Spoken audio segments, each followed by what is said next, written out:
Baik. Dan terima kasih. Saya lanjutkan ke panitia. Silahkan. Terima kasih dari saya selaku dari panitia. Assalamualaikum warahmatullahi wabarakatuh. Ya, Assalamualaikum warahmatullahi wabarakatuh. Selamat datang pada para peserta seminar GeoWebinar IAGL yang pertama kali kita adakan.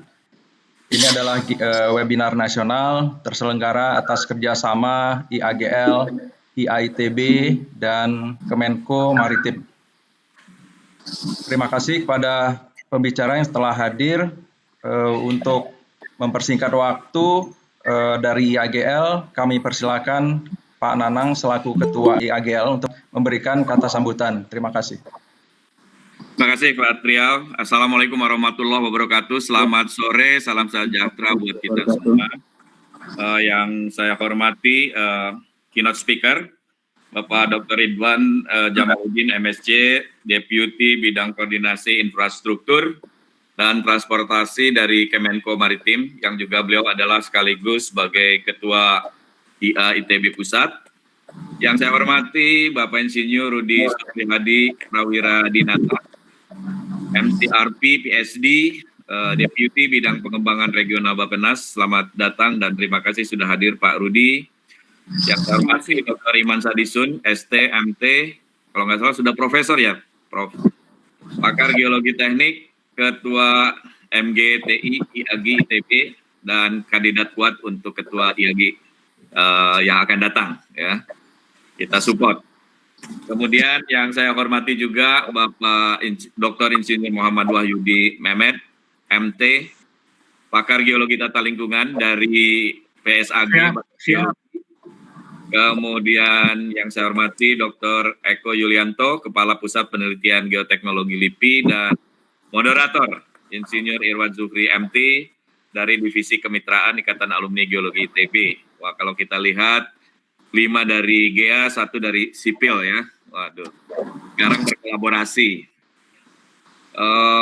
Kalau pembangunan ini adalah konsep pembangunan berkelanjutan atau sustainability development.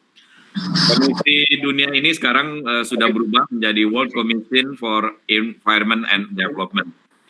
Di situ disampaikan bahwa di dalam laporan bulan 87 bahwa gagasan pengelolaan hutan lestari dan masalah lingkungan ke abad 20 itu bergeser menjadi arah pembangunan ekonomi, pembangunan sosial, dan perlindungan lingkungan. Jadi sekali lagi cara pembangunan berkelanjutan mengacu pada pendekatan holistik ya untuk mencapai keseimbangan antara manusia dan ekosistemnya. Nah, sekarang yang dipertanyakan apa sumbangsih dari para geologis, ahli geologi di dalam pembangunan kota dan wilayah, terutama dari perencanaan untuk mencapai yang namanya sustainability development. Bahwa pembangunan hari ini bukan untuk kehidupan hari ini, tetapi untuk generasi yang akan datang. Kita mengenal beberapa kota yang didirikan di abad ke-17 sampai sekarang masih bisa up to date ya, masih bisa relevan, masih bisa mengakomodir dengan kehidupan saat ini. Lebih dari 3 abad ya, 300 tahun. Nah, seperti apa? Nanti kita dengarkan dari para narasumber sore hari ini. Saya yakin dari perspektif geologi tentunya tidak lepas dari konteks pembangunan yang berkelanjutan. Selamat berwebinar. Terima kasih atas seluruh kontribusi dari panitia yang sudah menyiapkan acara webinar IAGL yang pertama, dan ini skupnya nasional, dengan pembicara juga kelasnya nasional. Mudah-mudahan memberikan manfaat, memberikan perspektif, dan bisa memberikan sumbangsih bagi pembangunan nasional yang akan datang. Terima kasih, saya tutup.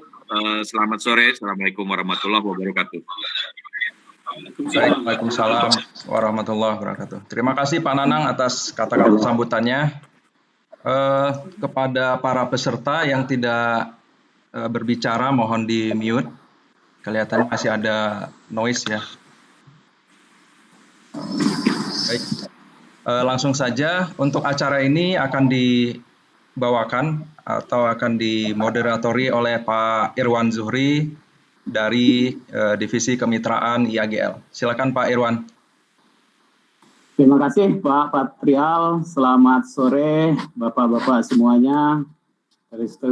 Terutama kepada keynote speaker Bapak Dr. Insinyur Ridwan Jamaluddin MSc serta Bapak-Bapak narasumber, dan juga selamat sore, selamat bergabung kepada seluruh peserta Webinar Ikatan Alumni Geologi ITB pada sore hari ini. Sebagaimana tadi sudah disampaikan, hari ini kita akan berdiskusi tentang peran geologi dalam pembangunan infrastruktur dan kota, di mana pada sore hari ini telah hadir keynote speaker Bapak Dr. Insinyur Ridwan Jamaluddin dan 4 orang narasumber, yaitu Bapak Insinyur Rudi Suprihadi Prawira Dinata, MCRP PhD, Deputi Bidang Pengembangan Regional Bappenas, kemudian Bapak Dr. Imam Sadisun, Pakar Geoteknik Institut Teknologi Bandung, kemudian Bapak Dr. Eko Yulianto dari Pusat Penelitian Geoteknologi LIPI, dan Bapak Dr. Insinyur Muhammad Wahyudi Mehmet, MT, Pakar Hidrogeologi PSAG, Badan Geologi. Bapak dan Ibu semuanya, untuk mempersingkat waktu, kita akan mulai. Saya akan persilahkan kepada Bapak keynote speaker, Bapak Ridwan Jamaluddin, untuk memulai speech-nya. Kemudian nanti akan dilanjutkan oleh narasumber, dan waktu yang kami berikan untuk para narasumber tidak lebih dari 15 menit, karena kita hanya punya waktu 1,5 jam. Silakan, kami persilakan kepada Bapak Dr. Insinyur Ridwan Jamaluddin. Namun sebelum Pak Ridwan Jamaluddin menyampaikan keynote speaker-nya, baik saya sampaikan dulu biodata Bapak Ridwan Jamaluddin. Bapak Dr. Insinyur Ridwan Jamaluddin MFC, tempat dan tanggal lahir Bangka, 24 Maret 1963. Saat ini beliau menjabat sebagai Deputi Menteri Koordinator Kemaritiman Bidang Infrastruktur dan Transportasi, Kementerian Kemenko Kemaritiman dan Investasi. Beliau menamatkan pendidikan S1-nya di Institut Teknologi Bandung, kemudian dilanjutkan dengan MSc Master of Science di International Institute for Aerospace and Earth Science di Netherlands tahun 1993, dan memperoleh Doctor of Philosophy dari Texas A&M University College Station, Texas, Amerika Serikat pada tahun 1999. Silakan, kami persilakan kepada Bapak Ridwan Jamaluddin untuk menyampaikan keynote speech-nya. Baik, ya, silakan Pak Ridwan. Teman-teman, mohon maaf nih, kendala teknis, saya nggak bisa login langsung ke linknya Google Meet. Tapi kalau teman-teman bisa mendengar saya, yang pertama, terima kasih buat inisiasi teman-teman melakukan kegiatan ini. Dari Kemenko Maritim, saya berkepentingan untuk mendapat masukan sebanyak mungkin dalam konteks pembangunan ibu kota negara yang baru ini, sehingga nanti jika pada tahap implementasinya diperlukan masukan-masukan teknis, kita bisa memiliki data pendukung yang baik. Kemudian dari sisi Ikatan Alumni ITB, kebetulan saya ketua juga masih, saya mengakomodir, memfasilitasi beberapa usulan teman-teman alumni untuk mengkompilasi masukan-masukan dari sisi alumni terhadap program ini.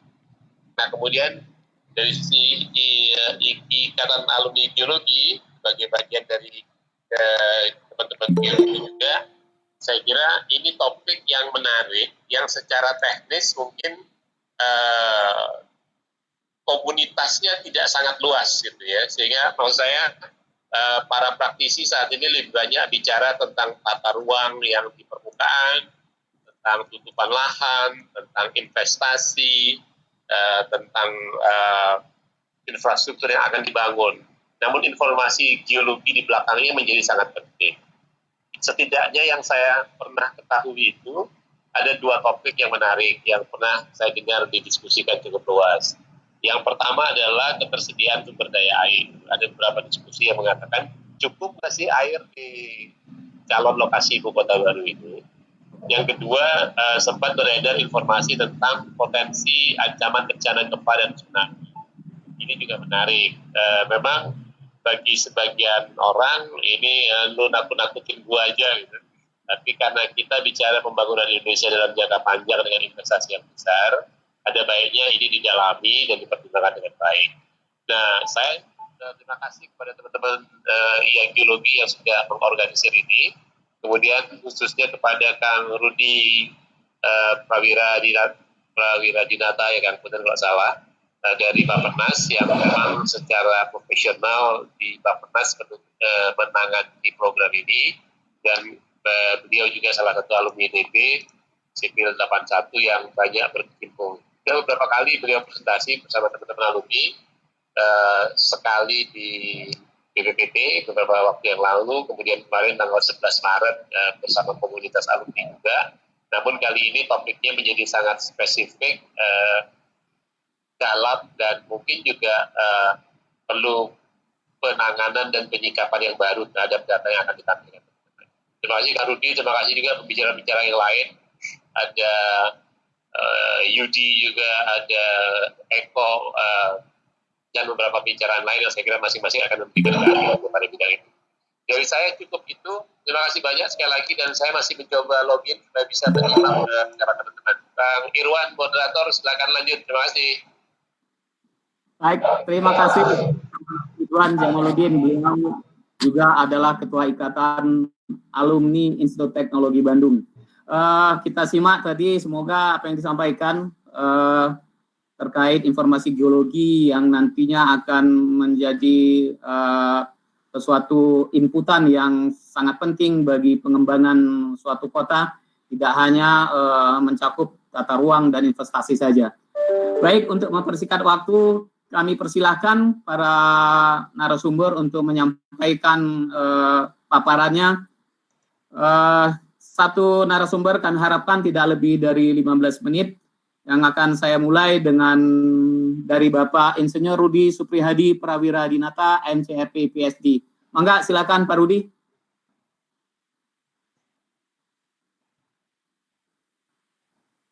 Pak Rudi masih di mute, Pak Rudi, statusnya. Sorry. Terima kasih. Maaf, saya belum di unmute. Terima kasih. Selamat sore Bapak Ibu semuanya. Terima kasih juga atas kesempatan yang diberikan untuk menyampaikan beberapa hal terkait dengan peran geologi dalam pembangunan infrastruktur dan kota. Khususnya kemarin saya WA dengan Pak Ridwan, katanya bisa difokuskan ke IKN. Saya pikir ini ada bagusnya juga, karena tadi seperti Pak Ridwan sampaikan ada beberapa isu mengenai masalah gempa, masalah air dan lain-lain, nanti sebentar akan saya jelaskan. Tapi sebelum ke sana saya akan mulai dulu dari kebijakan perkotaan, karena isu tadi pembangunan infrastruktur dan perkotaan. Sebetulnya kalau ditanya peran, udah pasti peran geologi itu penting sekali, karena sebelum kita memulai ya harus memastikan juga itu bahwa secara lahannya, tanahnya, perbatuannya semuanya memenuhi persyaratan untuk pembangunan suatu kota atau bahkan suatu infrastruktur. Saya di sipil pun dulu pernah diajari juga satu semester satu kuliah geologi dasar, geologi teknik saya lupa, dua ya, saya lupa juga. Tapi artinya orang sipil pun harus belajar itu kan, bahkan ada yang khusus mengenai tanah dan untuk fondasi dan lain-lain. Nah ini kalau saya masuk mulai ke kebijakan perkotaan nasional 2045, ini sebenarnya kebijakan yang disiapkan oleh Bappenas.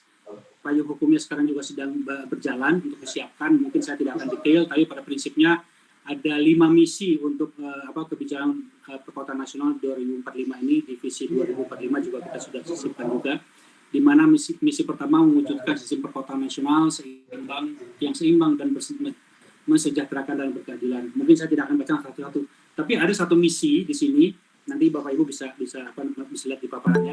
Ada satu misi yang mungkin sangat terkait nanti dengan masalah lingkungan dan tentunya dengan kegeologian.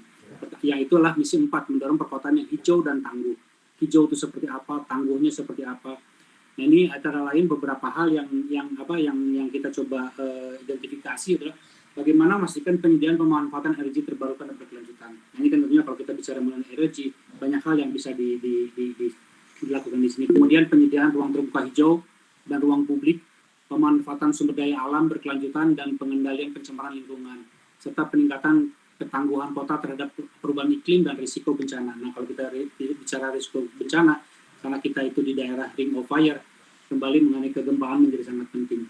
Nah, di dalam misi 4 ini ada sebagai kota yang hijau dan tangguh, ada beberapa isu strategis yang mungkin kita bisa detailkan lebih lanjut. Yang pertama mengenai mungkin yang sangat terkait itu adalah rendahnya proporsi energi baru dan terbarukan. Ini tentunya bisa kita identifikasi lebih jauh, apalagi nanti kalau kita lihat ke ibu kota, kita sudah ibu kota negara yang direncanakan ini, kita sudah mencanangkan nanti kota itu kota betul-betul yang bersih, hijau dan sustainable. Ya tentunya nanti kendaraannya pun kendaraan listrik, energi yang untuk hari-harinya juga energi yang clean, yang tidak menggunakan dari bahan bensin yang seperti biasa. Kemudian amanat ruang terbuka hijau yang 30%. Ini kan jelas di dalam Undang-Undang 26 itu dijelaskan bahwa minimum ruang terbuka hijau 30%. Sekarang ini kota-kota di kita hampir sebagian besar lebih kecil dari 30%. Nah, nanti di ibu kota kita nanti saya tunjukkan petanya, dari 256.000 hektar itu paling tidak 70% akan kita tetapkan sebagai ruang terbuka hijau. Karena kita sudah mencanangkan itu sebagai kota forest city, di mana kita memunculkan juga image Kalimantan sebagai paru-paru dunia. Kemudian indeks kualitas lingkungan hidup ini menunjukkan juga penurunan. Ini menjadi satu hal yang sangat penting. Tingginya emisi karbon, polusi yang sangat tinggi di kota-kota, karena kota-kota kita itu hampir sebagian besar kota yang berkembang dengan secara alami, tidak direncanakan secara betul-betul dari nol. Inilah yang kita nanti siapkan di ibu kota negara ini. Kita ingin punya kota yang nanti akan menjadi trendsetter untuk pembangunan kota-kota yang lain. Bagaimana kita merencanakan kota itu seperti apa, dengan memperhatikan lingkungan yang bagus, kemudian dia tidak mengganggu lingkungan yang ada pada saat ini, seperti itu. Kemudian ketergantungan yang berikutnya adalah rentan bencana dan dampak perubahan iklim. Nah, ini tentunya sangat terkait dengan kegeologian. Di sisi lain, kita di dalam SDGs juga sudah jelas ada beberapa target SDGs yang mengarahkan ke sana. Yang paling jelas itu adalah sustainable cities. Di situ juga disebutkan kita harus meng-create kota yang mengarahkan kota yang hijau dan tangguh. Nah, mungkin kalau saya lihat kebijakan strategi kota hijau tangguh itu seperti apa sih? Pertama itu tadi, menyediakan dan memanfaatkan energi baru dan terbarukan. Ini yang kita ingin terapkan ke 4 poin ini yang ada di ibu kota negara nanti. Kemudian tadi saya sudah sebut satu-satu. Kemudian yang berikutnya adalah mendorong penyediaan ruang publik dan ruang terbuka hijau. Jadi ada kenyamanan juga, kemudian sustainabilitas dari kota itu juga bisa terjaga dan lain-lain. Yang berikutnya adalah pendorong pemanfaatan sumber daya alam yang berkelanjutan dan mengendalikan pencemaran lingkungan. Nah, ini yang tadi saya katakan, betul-betul kita ingin memastikan kota yang nanti kita create itu sebagai trendsetter ke depan itu betul-betul berorientasi ke depan, termasuk menuju circular economy, di mana waste sampah atau waste itu bisa dikelola dengan baik juga. Kemudian penegakan hukum serta pembayaran jasa lingkungan dan ekosistem yang jelas, serta peningkatan pelestarian keanekaragaman hayati yang berkelanjutan. Kemudian yang berikutnya adalah mendorong ketangguhan kota bencana terhadap perubahan iklim, risiko bencana. Nah, ini juga menjadi hal yang sangat penting buat kita. Kita sudah tahu bahwa kita betul-betul daerah yang tingkat kegempaannya tinggi. Kalau saya di sini tidak ada petanya, dan saya rasa teman-teman juga sudah lebih tahu dari kita. Dimana kalau kita lihat dari 100 tahun terakhir, poin-poin gempa yang di seluruh Indonesia itu, di Jawa itu hampir menutup semua wilayah Jawa. Sumatera bagian barat itu hampir semua pernah mengalami gempa. Sulawesi juga karena itu naik ke atas itu nanti sesarnya itu. Kemudian yang pasti Kalimantan itu yang masih utuh terlihat tidak tertutup titik-titik gempa. Yang memang itu daerah yang relatif cenderung jarang sekali gempa. Jadi oleh karena itu salah satu kenapa kita memilih Kalimantan juga itu adalah salah satunya. Kemudian mendorong penyediaan ruang terbuka hijau dan publik. Ini ada indeksnya, saya tidak akan detailkan karena terlalu detail, nanti Bapak Ibu bisa lebih lanjut. Nah, kalau kita bicara peran geologi dalam pembangunan infrastruktur dan perkotaan berkelanjutan, saya pikir jelas sekali lah, apalagi dalam tahap perencanaan. peran geologi dalam kita ingin memastikan pertama karakteristik umum dari fisik wilayah, letak geografisnya, morfologi wilayahnya, kemudian sebagainya. Kemudian potensi rawan dan bencana alam, apakah itu longsor, banjir, tsunami, bencana dan lain-lain. Kemudian potensi sumber daya alam, mineral yang tentu harus dikembangkan, apalagi kita bicara mengenai ibu kota negara. Sumber energi itu nanti dari mana, seperti apa, apakah yang pastikan kita ingin clean energy. Tentunya kita harus memastikan apakah air permukaan memungkinkan, air tanahnya untuk sumber air minumnya seperti apa. Kemudian kalaupun nanti ada migas dan batu bara, bagaimana mengelolanya supaya tetap bisa memungkinkan kota itu sebagai clean city. Kemudian kemampuan lahan dan kesesuaian lahan, serta kawasan yang masih memiliki potensi ekonomi yang tinggi untuk tentunya mendorong kota ini ke depan seperti apa. Serta daya dukung dan daya tampung ruang. Ini harus jelas di awal kita harus memastikan betul bagaimana penataan ruang ini supaya apa yang kita desain sebagai sustainable city ini bisa terrealisasi. Nah, kalau saya mulai masuk ke ibu kota negara, konsepnya itu yang ingin kita siapkan adalah sebagai ibu kota yang clean, sustainable, green dan beautiful. Jadi kurang lebih seperti itu. Tapi yang paling utama kita ingin menciptakan, meng-create kota yang kita sebut dengan forest city. Di mana kita ruang terbuka hijaunya masih betul-betul terjaga. Nah, memang sekarang ini kita dulu di awal juga saya sering dikritisi sekali bagaimana bisa kita men-create kota sementara kayak di Kalimantan, sementara Kalimantan itu ingin kita lestarikan ke hutannya. Padahal sebetulnya dari 256.000 hektar yang kita sudah secure untuk kota, itu ruang yang masih betul-betul terbuka hijaunya itu tinggal 30%. Jadi artinya apa? Ini kita juga punya tantangan besar. Bagaimana mencapai 70% tersebut. Nah, jadi sebetulnya kalau kita bicara seperti Bukit Soeharto itu dalamnya udah rusak juga gitu loh. Ini yang justru kita ingin perbaiki. Nah, tujuannya adalah kita ingin tentu memastikan sebagai kota yang paling berkelanjutan di dunia. Oleh karena itu temanya pun kota dunia untuk semua. Nah, bagaimana kota paling berkelanjutan di dunia itu? Aman dan terjangkau, mendesain sesuai kondisi alam. Jadi kalau alamnya itu sudah kita identifikasi, justru nanti kita sungai-sungai kecil itu akan kita jadikan sebagai batas wilayah. Jadi kita tidak akan mengganggu sungai-sungai tersebut. Terus kemudian kota yang terhubung aktif dan mudah diakses, sirkular dan tangguh. Gitu. Kemudian IKN yang rendah emisi dan rendah karbon.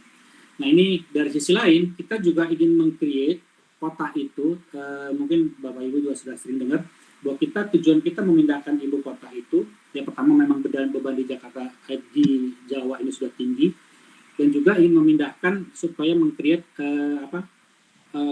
kota pemerintahan yang efektif dan efisien. Tapi di sisi lain, sementara pusat ekonomi tetap di Jakarta, tapi di sisi lain kita ingin mendorong juga pertumbuhan ekonomi itu ke wilayah timur. Nah, caranya gimana? Nah, kita harus meng-create sektor-sektor prioritas yang bisa dikembangkan di masa depan. Jadi di samping kita memindahkan pusat pemerintahan, juga kita meng-create sebagai pusat pertumbuhan ekonomi yang di wilayah timur, tengah dan timur. Nah tentunya jadi kita tujuannya adalah untuk meng-create mesin penggerak ekonomi untuk Indonesia masa depan. Tentunya kita harus mencari peluang-peluang ekonomi yang kuat untuk semuanya. Di sisi lain, kita juga ingin memastikan kenyamanan dan efisiensi melalui teknologi dan informasi. Jadi ini memang suatu tantangan yang tidak mudah lah, untuk kita semua. Oleh karena itu kita juga betul-betul ingin menciptakan kota yang betul-betul kelas dunia, yang tentunya sudah pasti kelas internasional dan lain-lain.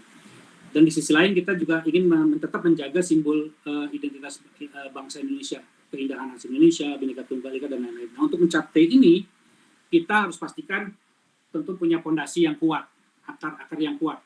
Tentunya harus dipastikan dengan infrastruktur dan konektivitas yang baik, yang cerdas, sektor-sektor ekonomi masa depan seperti apa saja, ini kita sudah identifikasi dengan tim, jadi kita di sini tuh mempersiapkan juga bagaimana sektor-sektor ekonomi yang akan kita kembangkan di sana. Kemudian tentunya sebagai kota layak huni, dan yang pasti adalah pemerintahan efektif dan efisien. Nah di sisi lain, kita juga ingin memastikan nanti ada kolaborasi 3 kota, karena nanti IKN, Balikpapan, Samarinda kita rencanakan dalam jangka panjang paling tidak 30-40 tahun ke depan atau mungkin 20 tahun ke depan menjadi metropolitan area yang baru. Nah kita bicara mengenai industri. Kalau industri IKN-nya, kota IKN-nya kan, ibu kota kota negara sendiri kita ingin menjadikan kota yang sustainable, green dan dan clean city. Nah, bagaimana kita mendorong ekonomi di sana kalau kita ingin kota yang tetap sustainable. Nah, tentunya Balikpapan Samarinda yang sekarang sudah berkembang itu bisa sebagai 3 kota yang nanti bisa bekerja sama, di mana nanti pusat industri bisa dikembangkan di ferry-ferrynya atau di sekitar Balikpapan. Kurang lebih seperti itu. Nah, tentunya kita perlu faktor pemampu. Ya, kita akan nanti siapkan badan pelaksana dan juga nanti kerjasama dengan swasta untuk membangun kota ini. Nah, ini kalau di slide berikutnya kita bisa lihat wilayah ibu kota negara kita ini seperti ini, yang kuning itu seluruhnya 256.000 hektar. Nah, yang oranye yang pink itu sekitar 56.000 hektar. Nanti ini pusat kota ada di sana. Yang lain tentunya ini ada nanti daerah pariwisata. Di tengah-tengah itu ada Bukit Suharto yang akan kita kembalikan fungsinya sebagai hutan pendidikan, hutan penelitian, dan hutan lindung. Nah, ini tadi saya bicara mengenai bagaimana menyiapkan kota itu sebagai pusat pertumbuhan ekonomi yang baru. Kita sudah identifikasi kegiatan-kegiatan apa yang akan nanti kita siapkan di sana. Jadi di sini memang kita dalam menyiapkan master plan ini lebih kepada bagaimana mempersiapkan kota itu tentunya secara perencanaan baik, secara alamnya bagus, secara geologi yang juga mendukung, tapi juga secara keekonomian punya kesempatan yang sangat baik di masa depan. Nah, ini ada 3 lingkaran, kemudian ada yang di bawah hijau. Di bawah hijau itu adalah sektor-sektor yang harus ada di sana. Kita sudah siapkan. Pertama tentunya pendidikan, perdagangan retail dan grosir, pertahanan kedirgantaraan, real estate, konstruksi, logistik, dan transportasi. Itu suatu hal yang basic yang nanti harus ada di sana. Kemudian nanti fungsi ibu kotanya, nanti yang di dalam ini yang lingkaran pertama itu adalah fungsi ibu kota yang berkelas dunia yang melayani masyarakat dan sebagai pusat pemerintahan. Nah, di layer kedua itu adalah dimungkinkan nanti pengembangannya untuk dikembangkan pengembangan kota ke depannya sebagai pusat pendidikan tinggi. Kita rencananya meng-create kelas pendidikan universitas kelas dunia, layanan kesehatan, karena pendidikan ini menjadi penggerak juga sebagai penggerak ekonomi yang cukup signifikan. Kemudian pariwisata, teknologi bersih, tenaga surya, industri digital dan inovasi, serta produk farmasi. Nah, nanti untuk di sektor yang luarnya, itu di ferry-ferry kota itu, kita akan dorong pembangunan petrokimia, manufaktur, oleokimia, hidrokarbon berkelanjutan, pertanian, pengembangan batubara berkelanjutan. Ini juga nanti kita akan prasyaratkan beberapa pengembangan batubara di sana. Nanti mungkin teman-teman akan lebih ahli bisa. Kita akan malah mengharapkan ada masukan dari Bapak Ibu sekalian. Serta teknologi bersih dan biodiesel. Jadi inilah kira-kira kurang lebih apa yang kita ingin persiapkan ke depan untuk mengembangkan ibu kota negara dan sekitarnya dengan 3 kota itu sebagai pusat pertumbuhan ekonomi yang baru. Nah, kalau kita bicara mengenai ini saya balik lagi kepada bagaimana kita menyiapkan kota itu. Kenapa di daerah situ? Seperti apa? Nah, nanti mungkin kalau dipilih Kalimantan Timur saya tidak akan ceritakan, tapi bagaimana kita memilih lokasi yang tadi yang pink itu, yang merah, yang 56.000 hektar. Kenapa di sana gitu? Nah, jadi kurang lebih next selanjutnya. Nah, ini di pemanfaatan geologi dan dalam pemilihan lokasi perencanaan. Jadi kita melakukan beberapa tahapan. Pertama, menentukan area yang bisa dan tidak bisa dibangun. Jadi ini kita dengan menerapkan multi kriteria analisis, ada 17 kriteria.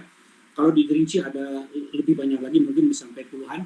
Nah, berdasarkan kriteria kita menetapkan. Kemudian dari situ kita mulai mendetilkan lokasi inti yang nanti sebagai pusat pemerintahan. Nah, ini juga kembali semua isu-isu yang terkait dengan lingkungan hidup, kemudian sosial budaya, dan lain-lain itu masuk ke sana, termasuk geologi tentunya. Jadi ini sangat penting sekali untuk memastikan juga nanti sumber daya air dan lain-lain.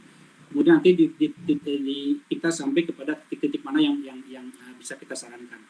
Nah, kalau kita bicara mengenai tadi 5 tahapan multi kriteria analisis. Jadi kita ada 5 tahapan. Pertama, menetapkan indikator utama sebagai sesuai dengan 4 kategori ini. 4 kategori itu terdiri dari buildability, kemungkinan untuk dibangun, risiko keamanan bencana alam, lingkungan, dan sosial budaya juga menjadi hal yang penting karena kita ingin memastikan juga masyarakat setempat itu merupakan bagian dari nanti ibu kota negara ke depan. Kemudian yang kedua adalah menentukan dampak dari setiap indikator. Seperti apa kalau misalnya dari masalah kemiringan lahan, berapa persennya, seperti apa dan lain-lain. Menetapkan sistem penilaiannya, kemudian menggunakan GIS untuk analisis datanya, dan terakhir menjalankan analisis sensitivitas. Jadi saya tentunya tidak akan detailkan di sini, tapi intinya seperti itu. Tadi saya katakan dari 4 kriteria itu yang masing-masing juga ada detailkan lagi, masalah kemiringan lahan untuk buildability itu, relief daratannya, kondisi tanahnya, kendala dan terintegrasi dan lain-lain. Nah, kalau saya masuk ke isu sosial ya, ini masalah kepemilikan akses lahan. Kemudian daerah sensitif budaya, ada juga daerah pusat-pusat populasi masyarakat, dan juga ada daerah-daerah yang lingkungannya kita ingin jaga, termasuk hewan-hewan atau satwa-satwa yang harus kita lindungi. Nah, kemudian dari kalau kita lebih detailkan lagi, kriteria awal untuk mengidentifikasi area yang dapat dan atau tidak dapat dibangun ini, mungkin saya tidak akan detailkan, Bapak Ibu, saya rasa Bapak teman-teman udah lebih mahir dari kita untuk menyiapkan ini, tapi ini tahapan yang kita lakukan. Mungkin contoh saja, misalnya dari sisi buildability, itu kemiringan lahan itu di atas 18% tidak akan kita gunakan, karena ini khawatirnya masalah landslide dan lain-lain. Kemudian hutan lindung cagar alam yang kita jaga dengan spesies yang langka. Kalau misalkan ada 30 meter kawasannya itu merupakan hutan lindung dan waduk alami, itu otomatis tidak akan kita bangun. Jadi kurang lebih inilah beberapa kriteria yang kita siapkan, kita analisis, kemudian kita bisa menentukan daerah yang boleh dan tidak bolehnya. Ini ada sedikit sebelum saya mana yang dibangun juga termasuk tadi di awal kita sudah melakukan bekerjasama dengan LIPI, dengan BMKG, dengan Badan Geologi Nasional, dengan PUPR, dan kita juga mengundang beberapa ahli dari ITB. Nah, ini kalau kita lihat kajian kebencanaan gempa dan tsunami, ini saya rasa teman-teman sudah lebih hafal lah situasi di Indonesia seperti apa. Bahkan kita kemarin itu beberapa waktu yang lalu sebelum masuk ke menetapkan di mana Kalimantan, apakah di Kalimantan, di provinsi yang lain, Kalimantan itu juga di 3 kan, Kalimantan Tengah, Selatan dan Timur, itu BMKG melakukan simulasi-simulasi. Nah, ini kemarin juga sempat dibahas tuh oleh ada paper ya yang dari Inggris yang oleh Profesor Benjamin Sapei, itu teman saya juga, yang menunjukkan potensi tsunami. Tapi sebenarnya BMKG sudah melakukan simulasi. Nah, sebenarnya dari simulasi dengan 8,5 skala Richter sumber megatrustnya di Sulawesi Utara, kemudian 7,7 sumber sesar naik di Selat Makassar. Nah, dari dua ini kesimpulannya adalah di wilayah Kalimantan Timur itu berpotensi terjadi tsunami dengan kategori yang sangat rendah dan sedang. Jadi artinya relatif aman. Apalagi kita nanti dibangun kota itu tidak akan di wilayah pantai, tapi agak lebih sedikit masuk. Nanti saya akan tunjukkan detailnya. Tadi saya sudah lihat yang merah itu ya. Nah, ini kemudian hasil survei kajian geologi kemarin. Ini kalau kita bisa lihat nanti teman-teman bisa dalam ini semua. Saya juga tentunya ingin memasukkan dari para ahli geologi di tanah air seperti apa. Walaupun kita juga sudah sering kali berdiskusi, bahkan kita di awal itu dulu di tahun 2019 kita melakukan dialog nasional. Kita juga mengundang para ahli gempa, termasuk dari LIPI, siapa namanya, Pak Dani Hilman, kemudian juga dengan beberapa ahli gempa di tanah air. Nah, ini kalau dari hasilnya kondisi fisik dasar itu geomorfologi kain tersusun oleh bentuk lahan pegunungan, lereng dan lembah dengan batuan penyusun terdiri dari formasi pamaluan, formasi berbulu dan lain-lain. Saya juga mengerti terus terang aja dari sisi istilah-istilah lain, tapi intinya semua sudah kita analisis.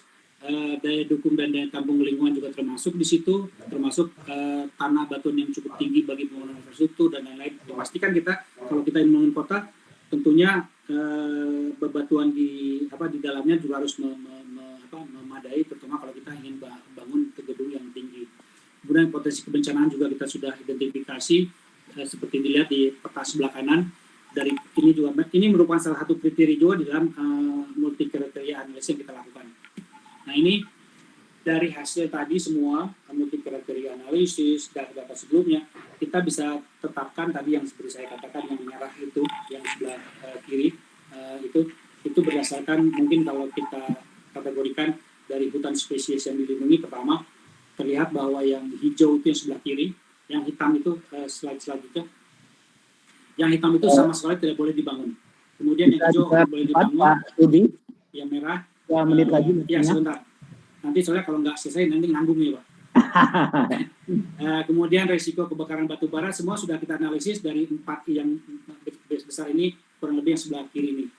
Nah ini nanti Bapak Ibu bisa lihat di slide berikutnya, dengan setelah kita overlay semua itu, inilah yang kita dapatkan. Yang tengah-tengah itu jelas itu merupakan bukit Soeharto, tidak boleh dibangun, bahkan kita akan kembalikan fungsi hutannya, hutan lindung, hutan konservasi dan lain-lain.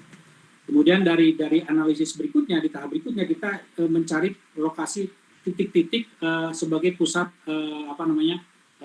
inti kota. Nah, ini kita sudah identifikasi ada 5 titik. Di dalam itu sebenarnya banyak sungai-sungai kecil, Pak, Bapak Ibu sekalian.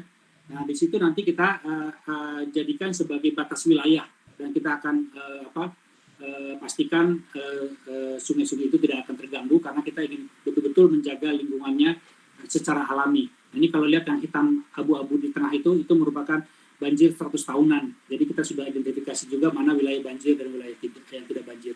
Mengenai air minum, memang air tanah di sana tidak mendukung, tapi kita sudah identifikasi beberapa sumber air minum yang nanti akan disalurkan ke kota ibu kota negara tersebut. Bahkan sekarang sudah ada yang mulai dibangun tadinya untuk Balikpapan, tapi mungkin juga nanti bisa digunakan di sebelah kanan sedikit itu untuk juga ibu kota negara yang baru, namanya terus saya lupa. Nah, mungkin demikian Bapak Ibu semuanya. Ini kalau sedikit gambaran saja, kira-kira gambaran ini awal saja. Ibu kota nanti itu seperti apa, kurang lebih seperti ini. Saya tidak akan cerita banyak karena nanti juga nanti kita nanti yang desainnya, nanti yang menyiapkan itu adalah ibu kota Kementerian PUPR.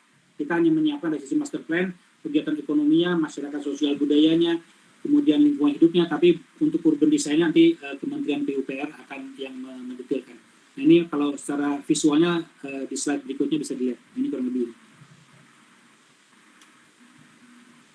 Mungkin demikian, mohon maaf apabila sedikit kepanjangan. Terima kasih. Wassalamualaikum warahmatullahi wabarakatuh.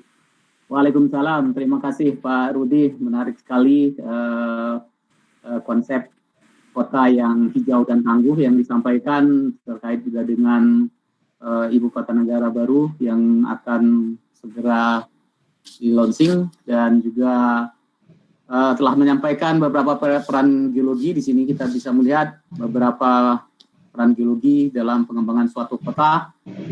Salah satunya adalah melihat potensi rawan bencana alam dan juga sumber daya alam yang ada di satu tempat yang akan menjadikan kawasan perkotaan. Baik, untuk menyingkat waktu, kita lanjutkan dengan narasumber kedua, Bapak Dr. Imam Sadisun, STMT, seorang pakar geologi teknik Institut Teknologi Bandung.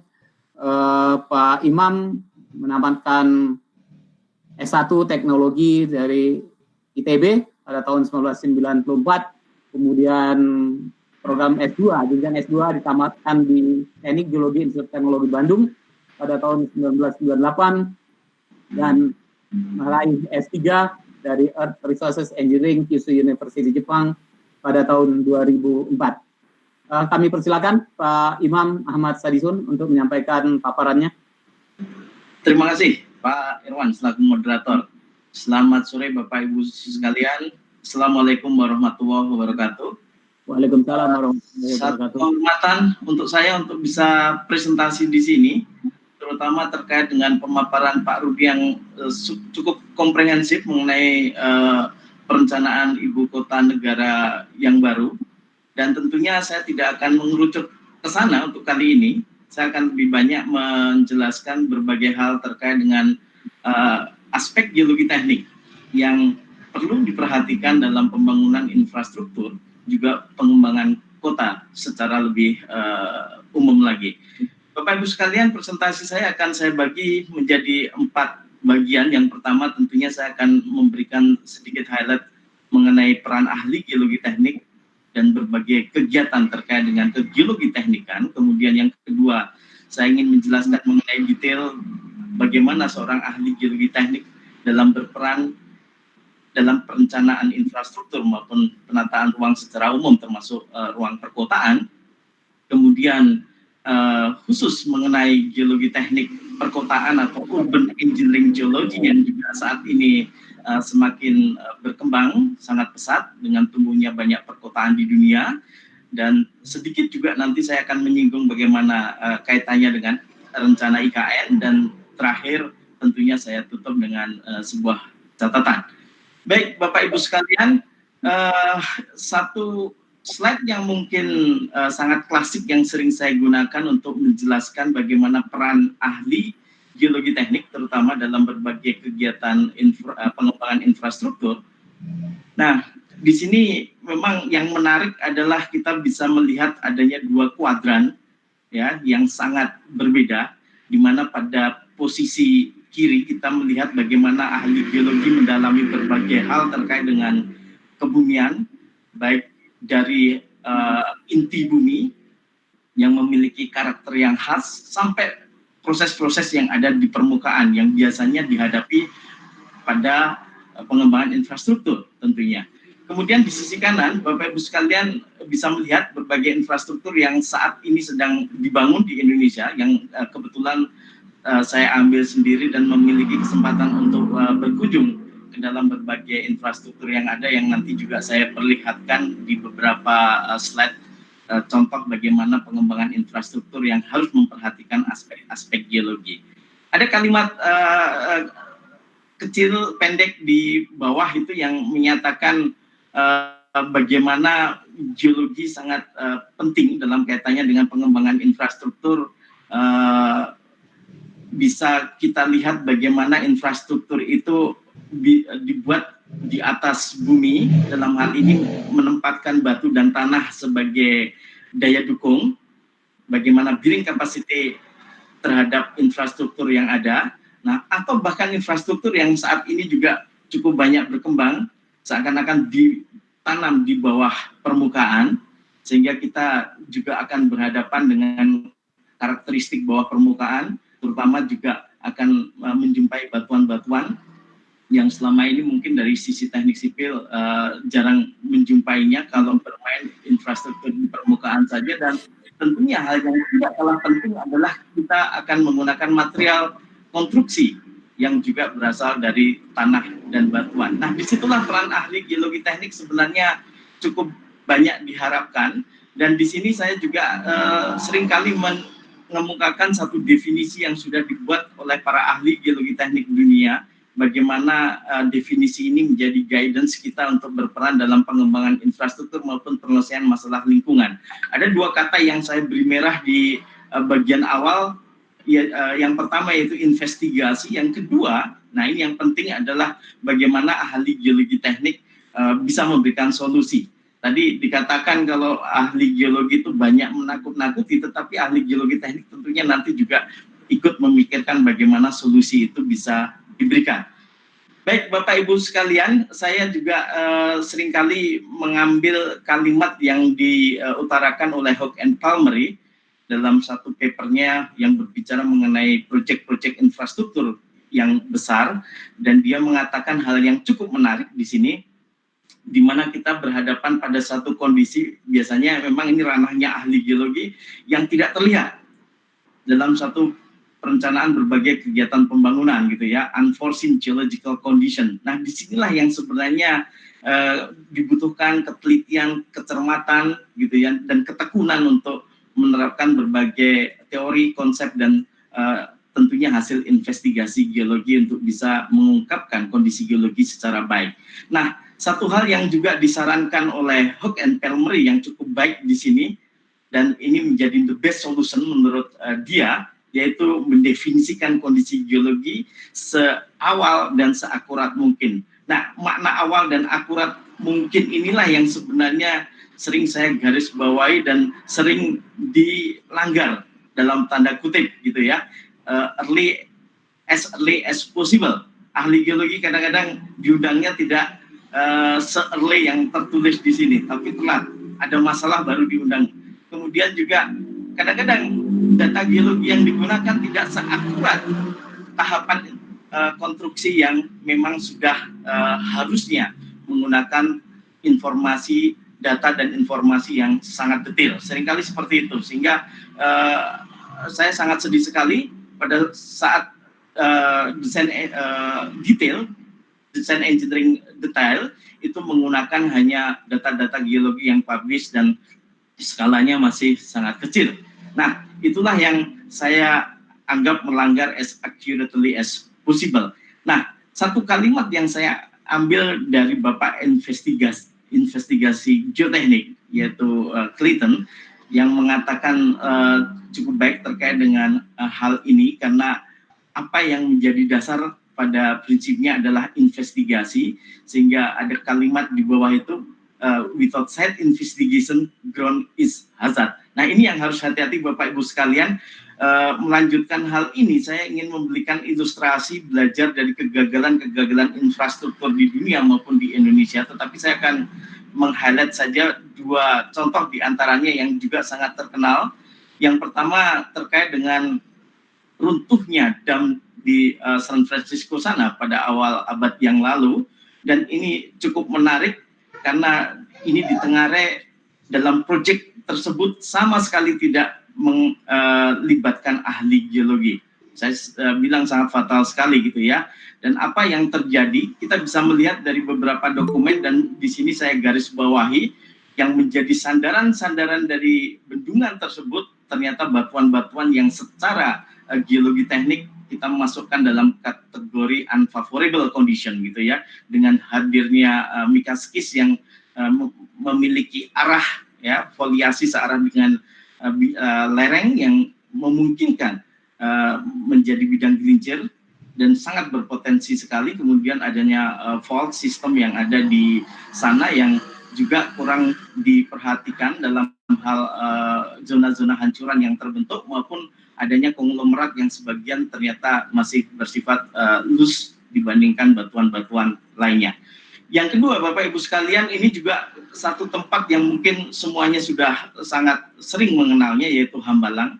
Apa yang menjadi bagian dan cukup menarik dari sisi geologi, saya hanya membicarakan hal terkait dengan geologi saja tentunya Bapak Ibu sekalian, yaitu keberadaan batu lempung formasi Jatiluhur. Teman-teman sipil sering menyebut itu sebagai clay shell. Satu hal yang cukup menarik, dan ini yang saya khawatir tidak terlalu diperhatikan dalam berbagai tahapan konstruksi yang dilakukan. Saya mencermati beberapa dokumen desain di situ, saya bilang miss dari pemahaman yang baik mengenai clay shell atau mengenai batu lempung formasi Jatiluhur. Termasuk saya khawatir juga dalam pembuatan detail engineering desainnya, bagaimana mengakomodir parameter-parameter batuan itu, bagaimana mengakomodir sifat-sifat yang khas yang juga mempengaruhi kapasitas daya dukung fondasi dan sebagainya, tidak diperhatikan sama sekali dengan baik. Pada akhirnya wilayah itu seakan-akan menjadi monumen kegagalan infrastruktur yang ada di Indonesia saat ini. Dan kebetulan waktu itu saya menjadi tim yang dibentuk oleh Menteri PUPR untuk melakukan kajian revitalisasi bersama beberapa geologis yang lain dan juga tentunya kolega-kolega dari PUPR. Cukup menarik. Walaupun sampai saat ini kita belum selesai melakukan akhir dari revitalisasi Hambalang itu. Baik, Bapak Ibu sekalian, di bagian yang kedua saya ingin menjelaskan bagaimana investigasi geologi teknik itu dilakukan. Tentunya ini menjadi suatu standar yang banyak dituliskan di berbagai acuan-acuan, baik di dalam kaitannya dengan standar yang diterbitkan oleh asosiasi profesi, yang dalam hal ini misalnya masuk dalam International Society for Rock Mechanics Suggested Method atau International Association for Engineering Geology, ya, sebagai bagian dari dokumen standar yang ada dan sebagainya. Termasuk di Indonesia kita memiliki SNI bagaimana melakukan pemetaan geologi teknik di lapangan. Nah, disitulah sebenarnya investigasi diatur, bagaimana kita menempatkan skala secara bertahap dari regional appraisal atau pendekatan regional sampai nanti menuju set investigation yang dilakukan secara detail, menghasilkan suatu dokumen berskala bahkan sampai 1:100. Nah, inilah yang sebenarnya menjadi tantangan ahli geologi, bicara skala dan produk yang cukup detail untuk melakukan dan mendukung detail desain nanti. Nah, pada intinya sebenarnya berbagai kegiatan investigasi adalah untuk mengungkapkan fenomena, mengungkapkan informasi geologi teknik secara baik dan secara akurat untuk mendukung berbagai kegiatan rekayasa yang ada. Saya sebut di sini sebagai engineering geological model sebagai kuncinya. Bapak Ibu sekalian, tentunya bicara mengenai investigasi tidak lepas dari kegiatan pemetaan sebagai satu produk yang penting dalam investigasi geologi pada umumnya, termasuk geologi teknik tentunya. Nah, saya tidak akan membahas detail di sini bagaimana diagram yang ada di sini dalam kaitannya dengan pemetaan geologi. Sebagai gambaran umum saja, setelah kita memiliki data geologi teknik yang cukup baik yang mengungkapkan karakteristik kondisi geologi teknik yang didasari pada informasi batuan gitu ya, informasi terkait dengan struktur geologi, informasi terkait dengan proses-proses geodinamika yang ada di bawah permukaan bumi maupun permukaan bumi, kemudian kondisi hidrogeologi dan kondisi geomorfologi. Nah, setelah itu semua kita dapatkan, kita mencoba menganalisis secara seksama tergantung berbagai tujuan yang akan dilakukan di dalamnya. Nah, disitulah kita akan mendapatkan apa yang kita sebut sebagai geopotential dan geobarrier.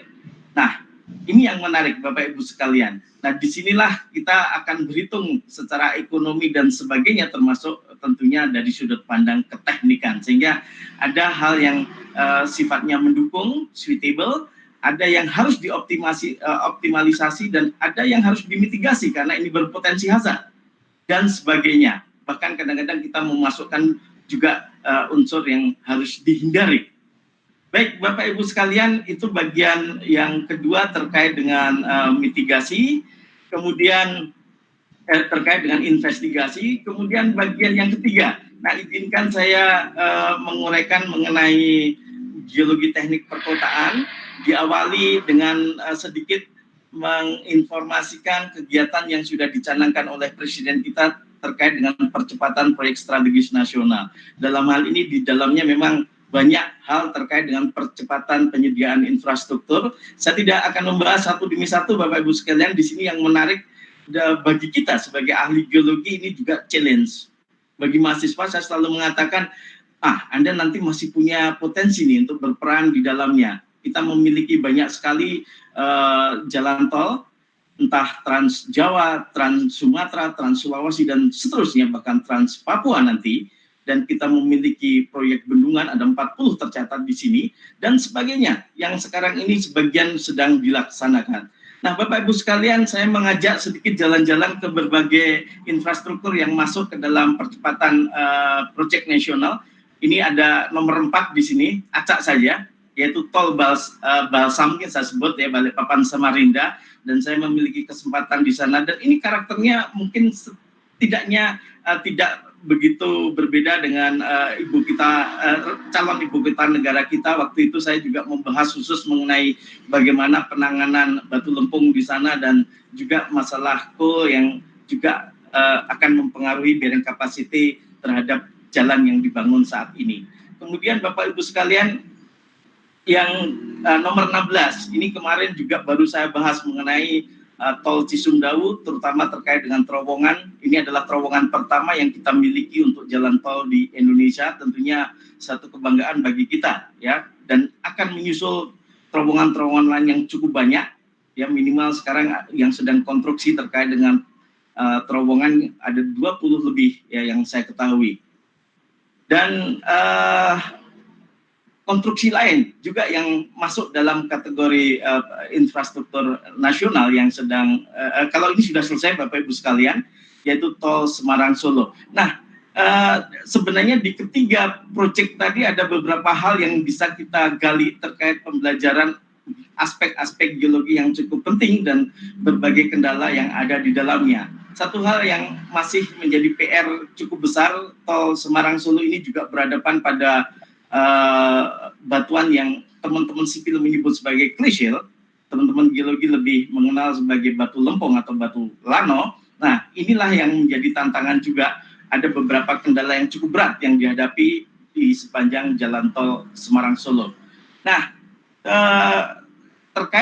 masih terkait dengan jalan, tetapi ini bukan jalan tol, Bapak Ibu sekalian. Ada jalan nasional yang memang menjadi jalan yang cukup strategis yang menghubungkan bagian timur dan barat Sulawesi, yang dikenal sebagai Jalan Tawaili Toboli atau dikenal juga sebagai ruas kebun kopi. Nah, di sini juga saya pernah berdiskusi panjang mengenai masalah-masalah longsoran di sana karena berbagai hal terkait kestabilan lereng yang sangat lengkap jenisnya muncul di ruas tersebut. Cukup menarik dari sisi potensi-potensi longsoran yang ada di sana. Nah, terowongan lain Bapak Ibu sekalian yang menjadi interest saat ini, dan saya beberapa kali memiliki kesempatan untuk melihat secara detail pelaksanaan pembangunannya, yaitu terkait dengan kereta cepat Jakarta-Bandung. Ini masuk juga dalam perpres yang diterbitkan oleh Bapak Presiden kita, gitu ya, High Speed Train Jakarta-Bandung. Dan ini menjadi tantangan di mana elevasi Jakarta-Bandung yang drastis berubah dari area pantai ke area perbukitan, yang membuat terowongan ini menjadi unik dengan berbagai karakter batuan yang berbeda-beda. Kita memiliki terowongan di daerah mendekati Jakarta, Bekasi terutama, gitu ya, yang dilakukan dengan cara TBM, dan terowongan-terowongan lain di perbukitan terutama yang dilakukan dengan metode ekskavasi dan juga termasuk blasting di dalamnya. Nah, satu hal lagi yang termasuk dalam proyek percepatan pembangunan infrastruktur nasional yaitu Mass Rapid Transit yang sebagian sudah selesai dan sekarang dilanjutkan. Ini kayaknya yang terakhir dari yang ingin saya sampaikan, ya. Tidak kalah penting yaitu bandara yang ada di Yogyakarta ternyata masuk juga dalam proyek yang ada dalam perpres tersebut. Baik Bapak Ibu sekalian, dan saya meminjam sebenarnya ini dari presentasinya Pak Rudi atau mungkin koleganya dari Bappenas pada saat itu yang mengemukakan kriteria mengenai IKN. Di sini memang sangat dikenal adanya 7 kriteria. Dan kalau kita mencermati secara lebih detail, memang hal-hal terkait geologi sudah masuk di dalamnya. Hanya memang yang ingin saya ketahui dan ingin digali adalah bagaimana ketersediaan data dari data-data yang sifatnya regional dan nanti data-data yang sifatnya sangat detail yang dibutuhkan biasanya dalam konstruksi. Nah, hal yang menarik di sini saya menyoroti daya dukung dan formasi geologi yang memang menjadi isu besar di sana, karena memang kita berhadapan pada formasi-formasi yang cukup banyak batu lempung, lapisan-lapisan batuan yang lebih halus dari pasir, algil-shear rocks, gitu ya, batuan-batuan sedimen yang relatif lunak dan bahkan sangat lunak, masuk kategori weak atau very weak rocks, gitu ya, dalam konteks geologi teknik. Kemudian kita juga mendapatkan batu pasir yang juga seringkali sangat loose. Konon dari proses geologi seringkali disebut sebagai disequilibrium compaction, gitu ya, yang tidak berhasil kompaksinya sehingga batu pasirnya sangat erosif sekali. Dan inilah yang harus hati-hati karena akan menjadi bagian yang sangat mengganggu dalam konteks daya dukung. Kemudian berbagai bencana tadi sudah diulas oleh Pak Rudi cukup baik, gitu ya. Yang memang menjadi pijakan dalam proses desain adalah sejauh mana itu diketahui dalam data-data yang sangat detail dan cukup detail untuk diaplikasikan dalam satu drawing misalnya. Baik, ada beberapa hal yang sangat klasik Bapak Ibu sekalian sebenarnya, dan ini yang saya dapatkan dan diajarkan oleh Pak Sampurno, guru kami di geologi teknik, gitu ya, yang mengungkapkan berbagai informasi yang sebenarnya harus diungkapkan. Dan ini juga sebenarnya senada dengan bagaimana kita membuat peta geologi teknik tadi di awal yang sudah saya sampaikan. Yang pertama terkait kondisi geomorfologi, bagaimana proses-proses yang ada di permukaan yang bisa mempengaruhi infrastruktur yang ada, termasuk stabilitas lereng yang ada, gitu ya. Kemudian terkait dengan batuan dan tanah, tidak hanya batuan dan tanah terkait dengan bearing capacity atau daya dukung dan stabilitas lereng, tetapi di sini batuan dan tanah yang memang menjadi banyak kendala untuk konstruksi di Kalimantan, yaitu kebutuhan material konstruksi. Hal yang ketiga yaitu struktur geologi. atau bidang-bidang diskontinuitas, kita biasanya menggunakan istilah itu dalam konteks geologi teknik, karena bidang-bidang ini akan mempengaruhi kapasitas daya dukung juga untuk fondasi maupun stabilitas lereng yang ada. Nah, kondisi hidrogeologi saya pikir nanti Pak Umes gitu ya, Pak Yudi akan menjabarkan secara lebih detail. Kemudian yang tidak kalah penting yaitu bahaya-bahaya geologi ya, yang tadi disampaikan beberapa di antaranya dan diulas, bahkan sudah ada informasi dari berbagai institusi terkait mengenai bahaya-bahaya geologi yang ada. Nah, di sini saya Imam, waktunya tinggal 2 menit lagi. Ya, saya mungkin 1-2 slide lagi. Ini yang juga ingin saya highlight, di mana memang Sumatera dikatakan dari aspek geografis dan geologisnya diklaim sebagai wilayah yang paling minim bencana, tetapi kita tidak boleh kecolongan, ya, bahwa masih ada potensi-potensi yang harus kita waspadai terkait dengan bahaya-bahaya geologi yang bisa menimbulkan bencana nanti. Nah, disinilah yang saya inginkan, bagaimana kemampuan kita untuk mengidentifikasi dan tentunya nanti pada akhirnya kita akan membuat solusi-solusi untuk permasalahan ini. Jadi itu semua saya pikir Pak Irwan, dan ini hanya sekedar penutup saja dari apa yang ingin saya sampaikan, bahwa bagaimana kondisi geologi ini menjadi penting untuk mendapatkan infrastruktur yang tadi dikatakan sebagai sustainable juga, dan juga infrastruktur yang cukup sehat dalam tentunya lifetime dari perencanaan infrastruktur itu. Yang kedua, sejauh mana geologi ini menjadi concern, tentunya infrastruktur dan pengembangan lingkungan secara umum itu menjadi bagian yang sangat penting. Dan kalau kita bicara bagaimana itu semua harus harmoni dengan alam, geologi menjadi salah satu kuncinya. Saya pikir itu saja Pak Irwan, mudah-mudahan bisa diikuti dengan baik apa yang saya sampaikan, dan sekali lagi terima kasih atas perhatian Bapak Ibu semuanya. Assalamualaikum warahmatullahi wabarakatuh. Waalaikumsalam warahmatullahi wabarakatuh. Terima kasih Pak Imam, menarik sekali paparan tentang peranan ahli teknik geologi teknik di dalam pengembangan suatu infrastruktur, pengembangan wilayah dan infrastruktur, di mana penelitian geologi teknik ini dapat menghindarkan proyek itu dari pemborosan biaya, dan juga seperti yang disampaikan tadi, kita berhadapan dengan hazard, tentu saja kos yang akan kita kita keluarkan menjadi semakin besar lagi. Baik, terima kasih. Kita lanjut dengan narasumber ketiga, kepada Bapak Dr. Eko Yulianto dari Pusat Penelitian Geoteknologi LIPI yang akan menyampaikan selanjutnya. Bapak Eko Yulianto saat ini bekerja di Pusat Penelitian Geologi Teknik Geoteknologi LIPI, dan beliau menamatkan S1 dari Institut Teknologi Bandung, S2 juga dari Institut Teknologi Bandung, kemudian S3 beliau selesaikan di Hokkaido University, Fakultas Environment and Science. Kepada Pak Eko, waktu dan tempat kami persilakan.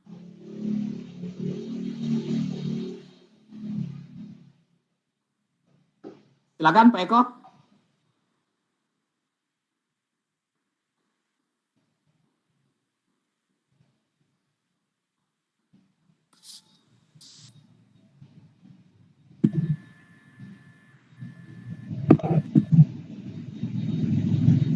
Ya, Pak Eko, dipersilakan.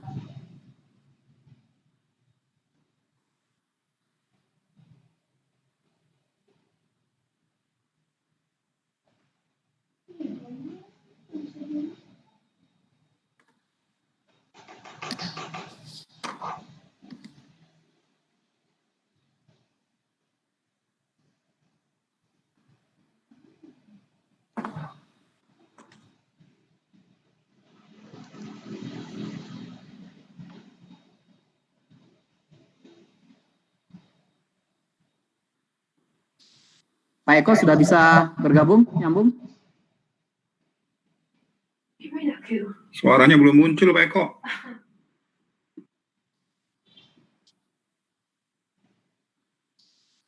Pak Eko masih di mute sepertinya, Pak Eko.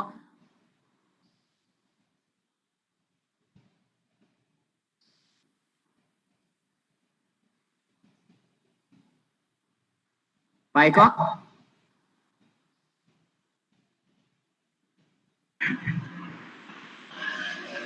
Suaranya hilang, Pak Eko.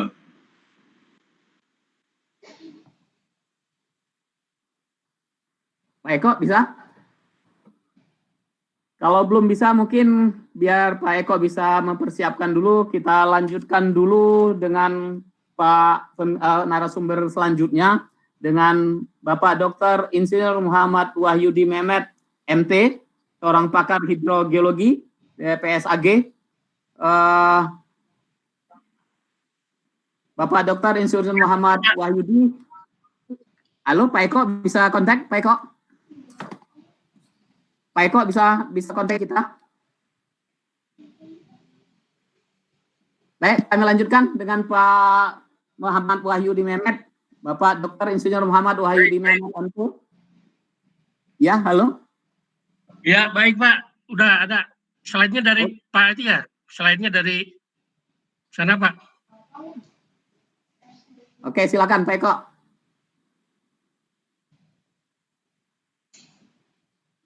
Pak Adis, slide-nya gimana Pak Adis? Iya Pak.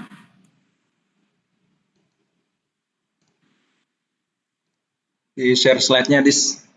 Ya, sudah kelihatan ya? Belum, loading ya.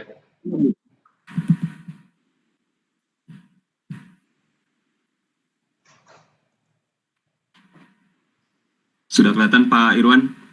Belum Pak.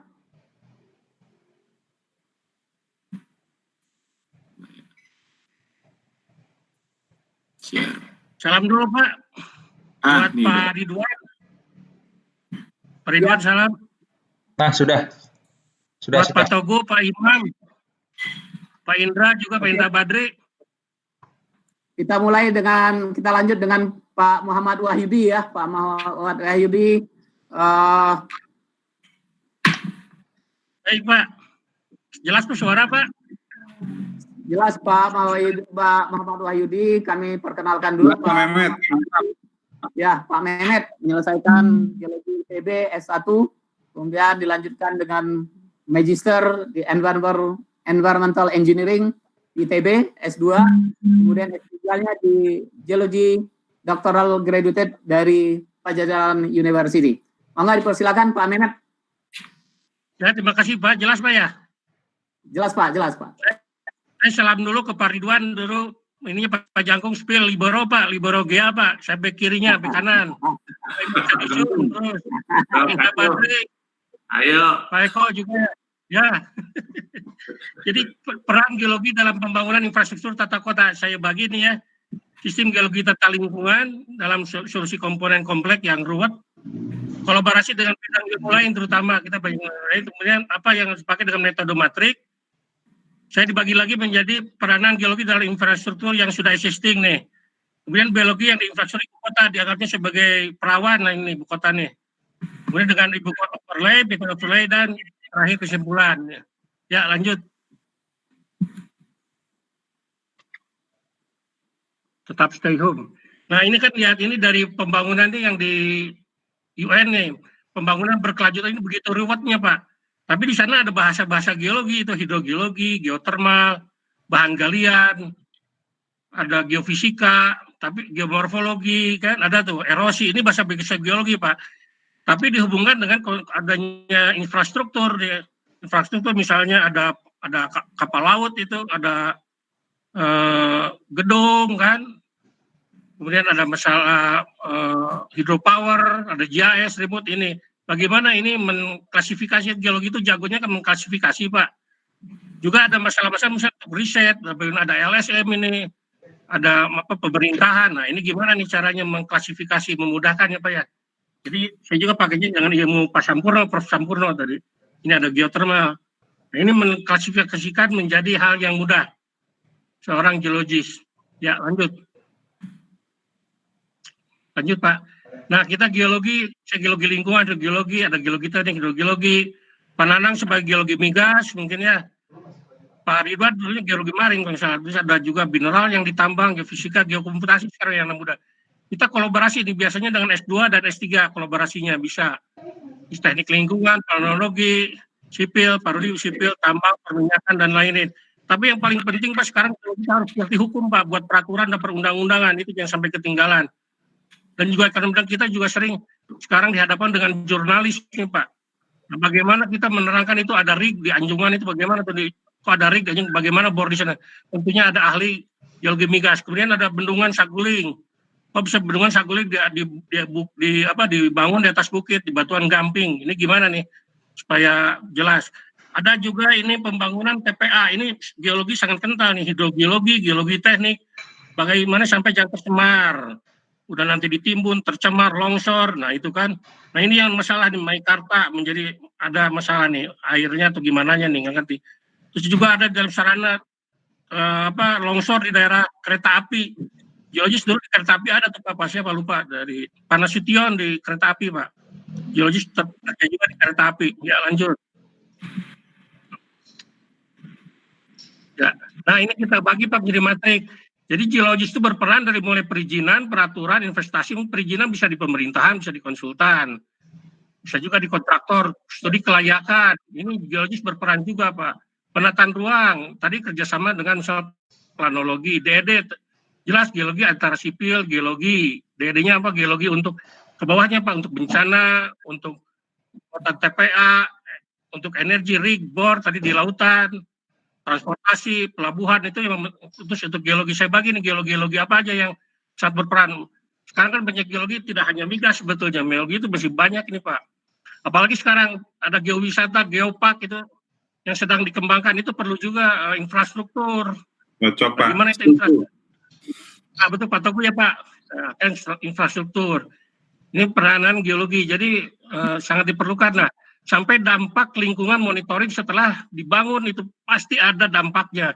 Peran geologi, hidrogeologi itu pasti terjadi, ada juga, terutama dengan harus ada monitoring Pak. Sama sekarang kan banyaknya ketersinggungan dengan bidang-bidang lain itu. Ya lanjut nih Pak. Jadi ini mengklasifikasi supaya kita mappingnya di mana nih gampang kan? Geologi itu ahli mapping nih. Ya lanjut. Ya lanjut. Nah kita untuk Jakarta Kota untuk daerah yang sudah existing. Kalau perempuan itu bukan perawan lagi. Nah kan ini ada tanggul laut, ada reklamasi, ini runyam, ini ada muka air tanah turun, ada sungai Ciliwung banjir, subsiden, bahan galian di daerah selatan itu, di daerah Bogor, Gunung Salak, ada hujan, tapi juga sekarang kan ada tektonik, katanya daerah gempa, daerah aliran sungai. Ini gimana nih mengklasifikasinya dari sekian banyak ini? Tenang, nanti pakai ilmu geologi lingkungan Pak. Nah lihat tetap kita ke geologi, ini dasarnya adalah geologi di sana ada aluvium. Aluvium membuat sedimentasi sehingga di laut menjadi tersedimentasi, ya kan? Tektonik bisa karena air tanah, bisa juga karena tektoniknya turun. Itu subsiden dibuktikan sama orang teman-teman dari geodesi dengan sekarang mikrotremor itu sudah terbukti. Bagaimana di tanggul laut mau dibangun itu turun nggak tanggulnya berapa senti? Nah kita petakan sama orang geologi marin Pak, itu udah ada seismiknya itu udah bisa disambungkan dari darat, dari itu ada penampang dari Gunung Salak ke selatan ke laut, kita sambungkan Pak. Bagi orang bukan geologi pusing itu metahin ke laut, pakai orang geologi marin pakai seismik, sambungkan jadilah stratigrafi Pak. Jadi ini sangat menentukan terutama tanggul lautnya untuk fondasi berapa tuh dalamnya, sampai bedrocknya di mana kan, sampai ini penunjukannya di mana. Terus untuk ininya rekomendasinya di bawah Pak. Jadi dibuatkan peta-peta overlay. Ada morfologi, itu kan ada morfologi itu di belakang ada gunung Salak, dibuatkan morfologi. Terus ada sungai, daerah-daerah arus sungainya dipetakan juga, nanti di overlay. Sekarang zamannya geokomputasi, jadi sangat canggih Pak. Dengan itu gampang. Daerah subsiden di mana dibuatkan scoring, maka dibuatkan dan nanti klasifikasi di mana untuk resapan di daerah selatan itu Pak. Ada yang warna merah, kuning. Kemudian daerah pantai utara itu karena subsiden, maka mungkin geologi tekniknya harus pakai fondasi yang pancang gitu kan. Dengan penurunan tinggi mungkin bangunannya harus disesuaikan dengan daerah banjir. Daerah selatan itu daerah tengah itu daerah air tanahnya bagus itu Pak, daerah merah itu air tanah bagus, bisa dipakai, tapi tentunya dengan aturan. Mungkin begitu Pak ya, itu yang di Jakarta. Ya lanjut ini sekarang ke daerah IKN. Nah daerah IKN Pak, kita pakai ilmu gampang nih, ilmu Pak Prof. Sampurno. Ini saya ngambil dari Google, dari mata burung Pak. Peran geologi infrastruktur di ibu kota baru ini kan masih perawan nih. Di sana ada sungai Pak, sungainya itu teluk, ada teluk Balikpapan, terus menjadi muara, ya kan di peta geologi itu yang ada formasi Pemaluan. Nah ini sungainya bermeandering, sungai bermeandering itu udah pasti itu banjir. Nah, sehingga terjadilah dataran rawa. Dataran rawa kenapa? Karena airnya mengenang, jadi dataran banjir. Biasanya ada mangrove, dataran banjir. Itu ada di utara Pak, ada kecamatan Sepaku. Di belakangnya ada pegunungan Meratus. Pegunungan Meratus kenapa terjadi? Lihat peta geologi itu. Karena adanya sesar-sesar naik zaman dahulu Pak. Sesar naik, ada formasi Pamulan yang hijau, antar formasi selatannya formasi Pulau Bawang dan formasi Balikpapan. Nah kan itu tuh, ada perbukitan terjal, nah di sana terjadi ada perbukitan bergelombang, di tengahnya bergelombang. Dalam satu kota ini pasti akan perlu minum nih. Perlu minumnya dari mana? Ya di peta hidrogeologi Pak. Peta hidrogeologinya ada nggak itu air minum? Kalau di PPU banyak yang warna biru itu airnya banyak melimpah di PPU. Di kabupaten sekarang tuh banyak airnya itu. Ya kan perlu juga misalnya apalagi TPA. Nah TPA diletakkan di mana nih? Berarti harus jangan yang warna biru nanti tercemar kan gitu. Air tanahnya itu warna coklat Pak. Warna coklat kurang bagus karena batuannya lempung. Tapi juga ada yang coklat muda, itu ada airnya, cuman di lembah-lembah sedikit. Dan kualitasnya gimana? Kualitasnya warnanya keruh. Kenapa? Karena ada besi di pelapukan, Pak. Jadi itu yang ada warna hidrogeologi saya tampilkan dengan dari aliran sungai. Jadi si peta Meratus itu membagi IKN menjadi 2 das. Das yang ke arah utara ke arah Mahakam dan ke selatan. Nah itu Pak, itu concernnya ya, ada 2 das Pak. Si Meratus itu membagi menjadi 2. Nah kan, bagaimana itu dampaknya Pak? Dari utara selatan, lihat di peta, di penampang nih Pak, dari utara ke selatan, kita belah nih Pak. Ini kan pelajaran Pak Sampurno dulu, dibelah dari Gunung Tangkuban Perahu sampai ke kota Bandung Pak. Ini kita belah nih Pak. Rencana ternyata itu formasi Balang. Formasi Balang itu ada sesar, di bawahnya ada formasi Pamulan Lempung. Saya udah ke sana, ini adalah batu lempung, bukan lempung. Jadi kalau yang lempungnya itu di soilnya itu sekitar 3 meter, 5 meter. Tapi kalau itu formasi Pamulan itu adalah batu lempung. Kalau Pulau Balang adalah batu pasir, dominan, batu pasir, padat batu itu ya. Nanti kekerasannya sangat tinggi. Kan ada perbukitan gelombang itu kan di daerah perbukitan akan ditempatkan pemerintahan. Itu ada patahan, patahan sesar naik. Kalau orang minyak dianggapnya itu sebagai perangkap ini, bedrock nih, Pemaluan ini sebagai sosok. Kalau orang kita lingkungan itu tempat bumi dipijak. Nah dari patahan itu apa tuh? Itu di sana menyebabkan ada longsoran-longsoran kecil karena adanya strike dip. Strike dip perbedaan antara batu lempung dan itu nanti bisa ditanggulangi itu sama Pak Imam, pasti bisa menolongnya gampang Pak, itu nanggulanginya Pak. Dikamprot, pakai sipal, itu berhenti longsornya kecil-kecil di Sepaku itu. Nah sekarang gimana sumber airnya rada susah kan? Ternyata di balik itu ada air tuh di balik Gunung Meratus. Kan dibuat sama PU udah di survei di sebelah kanan Pak, ada bendung batu lepek. Batu lepek kenapa disebut batu lepek? Setelah kesana ternyata batunya emang lepek Pak, batu pasir. Batunya lepek-lepek kayak batu pasir itu ada sungai namanya Sungai Sempajan itu ada debitnya. Nah, tapi itu kan di daerah di balik sungai. Jadi harus melingkar kalau dia pakai saluran. Tapi sama teman dari PU mau dibuatkan terowongan stockpile. Nanti mungkin kerjaan lagi dari Pak Imam tuh buat terowongan di sana Pak. Menembus formasi Pulau Balang. Nah dia akan disalurkan jadi bendungan di daerah yang ada IKN. Tapi bendungan yang di bawah di Sepaku, di Bendung Sepaku, Bendung Tengin itu elevasinya di bawah, dia harus pakai pompa ditarik ke atas, ya kan? Tadi saya ngobrol sama Pak Ari tadi Bang, bagusnya sungai-sungai ini kalau dipakai juga dibuatkan semacam recycle, RO, apalah nanti kan. Jadi kelihatan tuh itu dari penampang itu bagaimana nanti si IKN di sana. Mungkin Pak Teguh mau buat tanah di sana Pak, milih Pak itu Pak Teguh. Nah itu tuh yang bagus di mana, itu yang warna biru itu formasi bebulu, itu batu gamping sekarang dipakai untuk bahan bangunan, untuk fondasi, ya kan. Nah itu, jadi inilah peta-peta. Yang sebelah kanan itu ada beberapa bendungan yang sudah direncanakan sama PU. Tapi bendungan yang paling bagus Batu Lepek. Kalaupun tidak cukup, saya sih punya semacam mimpi ngambil dari Mahakam, cuman elevasinya ya kan tidak memungkinkan, itu berapa puluh meter elevasinya. Jadi sekarang ini permainannya di elevasi dan di geologi teknik. Masalahnya di geologi teknik, yaitu di lempung soilnya yang benar-benar, tapi kalaupun lempungnya ditutup dengan semen atau di shotcrete sekarang tuh yang seperti di jalan tol atau di jalan Citata itu tertutup itu di ininya. Mungkin begitu ya. Ya terus lanjut. Apalagi ini Pak?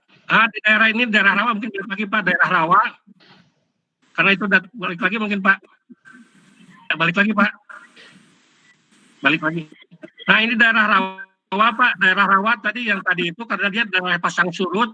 Nah ini daerah rawa yang di daerah pasang surut Pak. Jadi dari Sungai Das yang mengarah ke Teluk Balikpapan. Teluk Balikpapan itu ternyata itu saya lihat semacam palung Pak. Itu palung itu. Palung, jadi bukan beda dengan kejadiannya dengan Mahakam. Jadi palung itu. Nah ini kan ada peta daerah rawa nih. Daerah rawa ini sebaiknya tetap aja mangrove Pak. Tetap mangrove. Jadi kalaupun mau dibangun diintensifkan di daerah perbukitan bergelombang Pak. Nah di situ bergelombang, tapi di lembah-lembahnya mungkin dibuat konservasi semacam tandon-tandon air.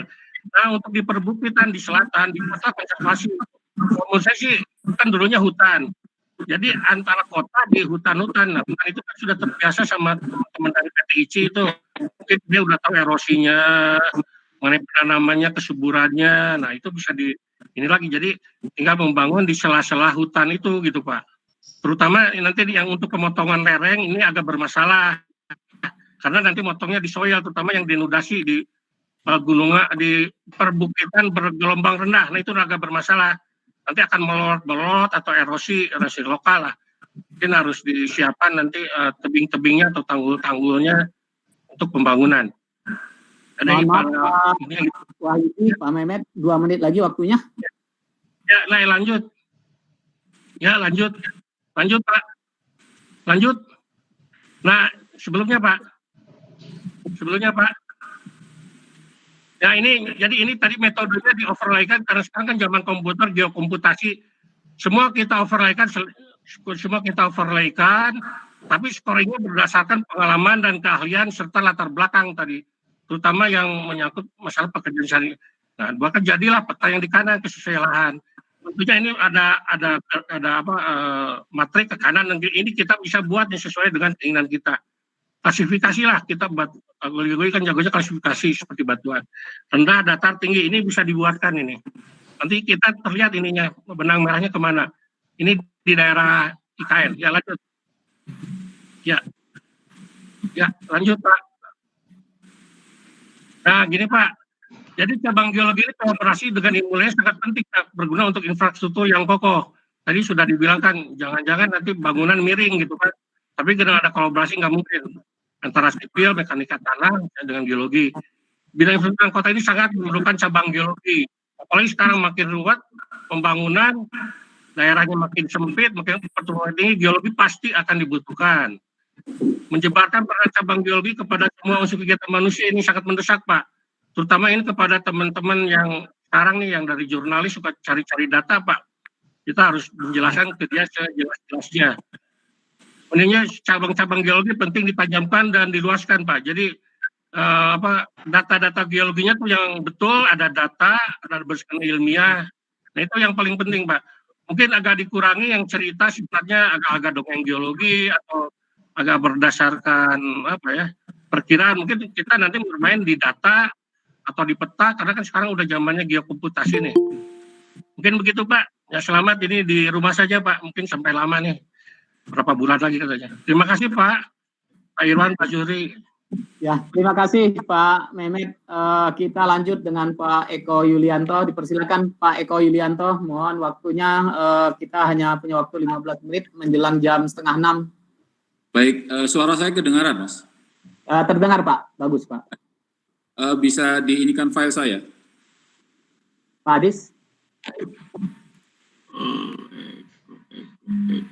Terima kasih sebelumnya Bapak Ibu sekalian untuk kesempatan kali ini. Saya tidak terlalu banyak mempresentasikan file dan tidak juga fokus kepada ibu kota karena memang tidak diinformasikan bahwa acara ini akan fokus ke ibu kota.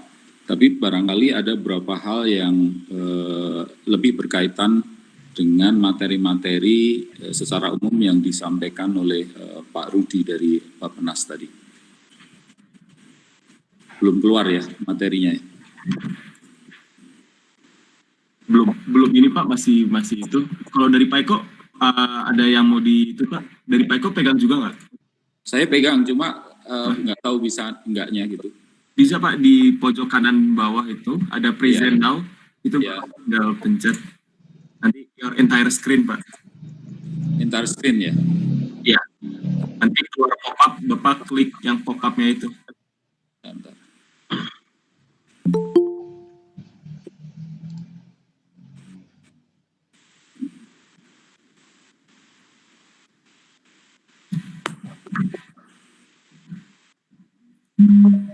Sudah terlihat Pak. Sudah. Ngambil filenya dari mana ini? Bapak tinggal buka file langsung, nanti langsung kelihatan Pak. Oh gitu. Oh tadi Bapak close lagi, itu jangan ditutup lagi Pak, diulang lagi Pak langkah yang tadi, di present now. Tadi Pak Adis yang muncul kok tadi presentingnya. Oke, ini Pak Eko Yulianto sekarang. Ini udah kelihatan Pak, tinggal dibuka.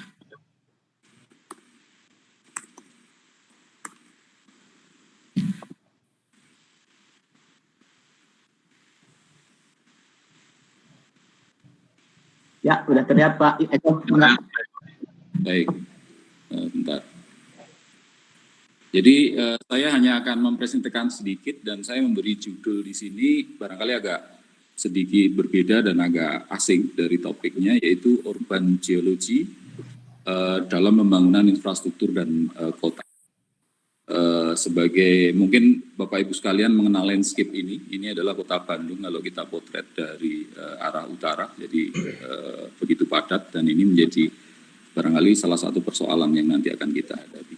Tapi sebelum kita masuk, barangkali ini adalah satu hal yang juga relatif baru, meskipun sebenarnya disiplin dari urban geology ini sudah lama dimulainya dari sekitar 1800-an itu sudah ada yang concern itu, tapi tidak cukup berkembang dan kemudian kita tahu bahwa di Indonesia, di universitas di Indonesia ini juga tidak terlalu populer untuk diajarkan. Barangkali yang populer adalah geologi teknik yang seperti itu ya, tapi urban geology yang sebenarnya tidak semata-mata geologi tapi ilmu kebumian secara umum ini barangkali ke depan memang kemudian diperlukan. Kenapa diperlukan? Karena kita tahu background-nya itu adalah bahwa populasi dunia itu sudah melampaui titik di mana lebih banyak manusia sekarang itu yang tinggal di daerah perkotaan daripada di daerah non perkotaan, di pedesaan, suburban dan sebagainya. Kemudian peningkatan populasi ini kemudian memberikan tekanan yang lebih di daerah urban, khususnya yang terkait dengan sumber daya, ya, kemudian diperlukan ruang, layanan, dan juga kemudian meningkatnya risiko bencana karena jumlah orang yang begitu banyak berkumpul.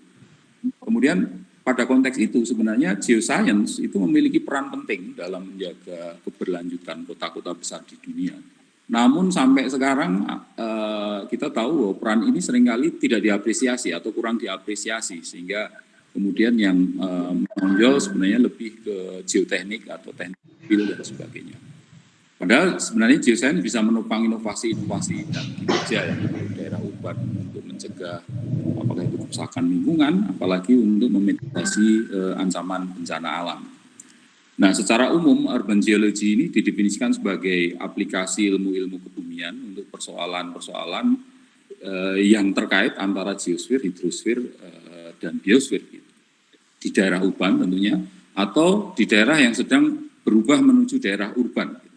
Sehingga kemudian urban geology itu umumnya diaplikasikan sebagai sebuah interdisiplin gitu ya, yang bekerja sama atau berdampingan dengan ilmu-ilmu lainnya, termasuk di dalamnya adalah biologi dan ilmu-ilmu lingkungan. Nah, kemudian kalau kita lihat bagaimana proyeksi populasi penduduk kota di Indonesia dan kaitannya dengan risiko bencana, ini kebetulan saya tulis belum lama untuk satu keperluan. Sebagian besar kota-kota di Indonesia sebenarnya berada di dataran pantai yang memiliki ancaman tsunami setidaknya, dan kalau ada ancaman tsunami, asosiasinya pasti dengan ancaman gempa bumi. Kita tahu di titik-titik merah yang ada di dalam peta itu, 19 dari 34 ibu kota provinsi di Indonesia itu berada di wilayah rawan tsunami juga. Karena kebetulan penelitian saya terutama adalah paleo tsunami.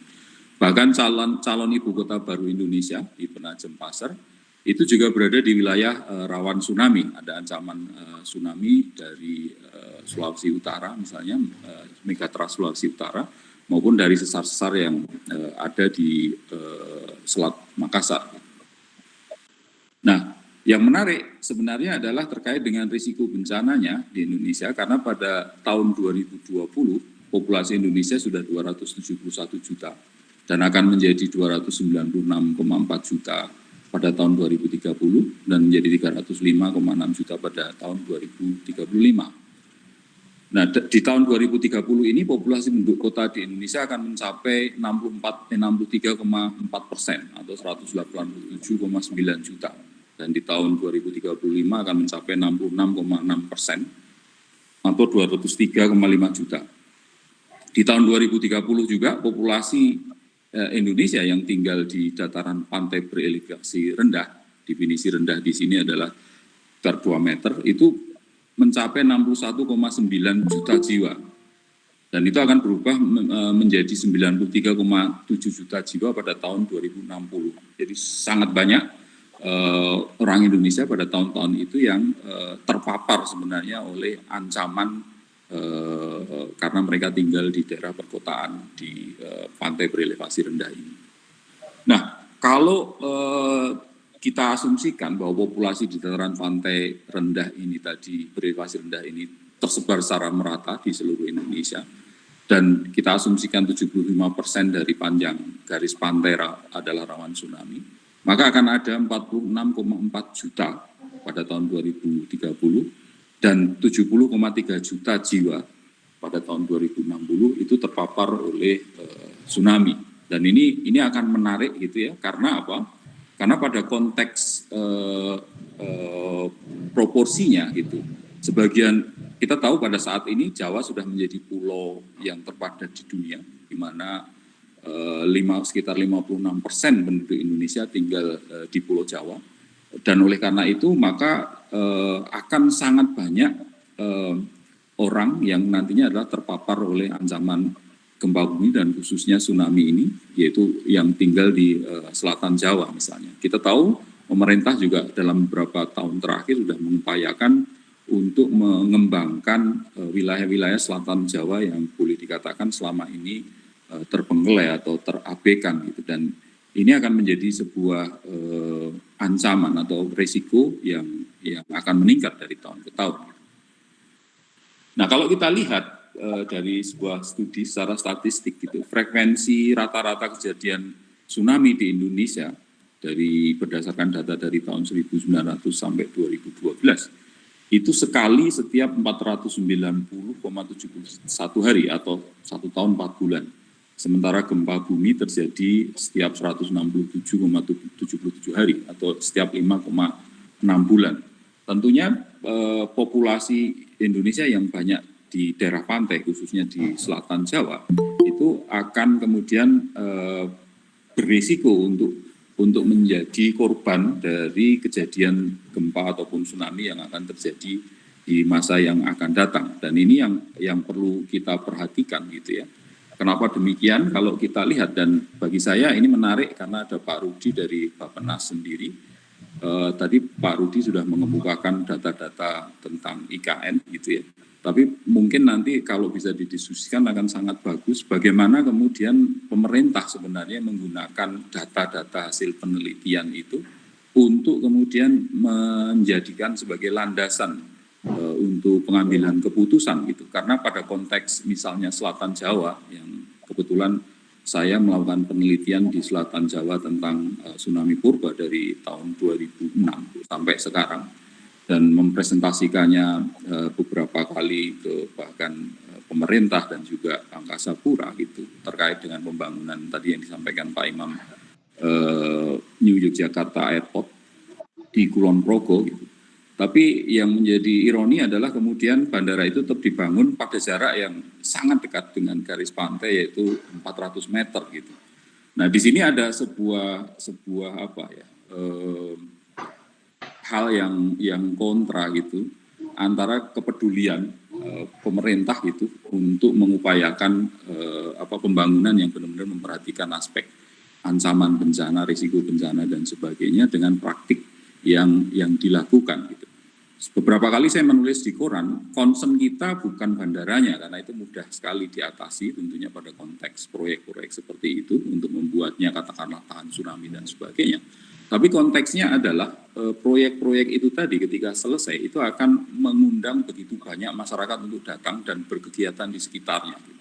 Kita tahu dengan hidupnya bandara, dengan dihidupkannya jalur selatan-selatan, jalan Danres, maka bandara ada, bahkan misalnya pemerintah Kabupaten Kebumen pada konteks itu sudah menetapkan bahwa wilayah pantai selatannya yang selama ini menjadi wilayah pertanian gitu ya, dan itu dari zaman Belanda memang seperti itu, belum berubah. Mereka menetapkan itu sebagai sentra industri yang sudah pasti akan meningkatkan risiko tsunami jika terjadi di masa datang. Yang menarik sebenarnya adalah dari penelitian hasil penelitian saya, belum saya publikasi, kesimpulan awalnya itu adalah di Selatan Jawa itu pernah terjadi 4 kali tsunami dengan skala di atas 8,5. Jadi ancaman itu nyata dari perspektif geologi. Nah sekarang apakah ancaman itu akan berubah menjadi risiko geologi tergantung bagaimana kemudian kita men-treat ancaman itu tadi gitu. Kalau kita membiarkan Selatan Jawa, terutama wilayah pantainya tidak dikawal, maka boleh jadi ancaman tadi akan benar-benar berubah menjadi bencana gitu, bukan lagi risiko tapi benar-benar akan berubah menjadi bencana. Dan itu yang tentunya kita khawatirkan karena meskipun katakanlah kita memindahkan ibu kota katakanlah di Kalimantan sana gitu, tetap saja Pulau Jawa akan menjadi wilayah dengan penduduk terpadat dan karenanya juga risikonya terbesar. Dan aspek pentingnya adalah menurut saya bukan pembangunan kota baru seperti ibu kota baru yang direncanakan di Kalimantan, tapi bagaimana kemudian kita, pemerintah itu bisa merevitalisasi kota-kota yang nantinya akan menjadi pusat-pusat urban itu dengan jumlah penduduk yang sangat padat, katakanlah seperti Bandung.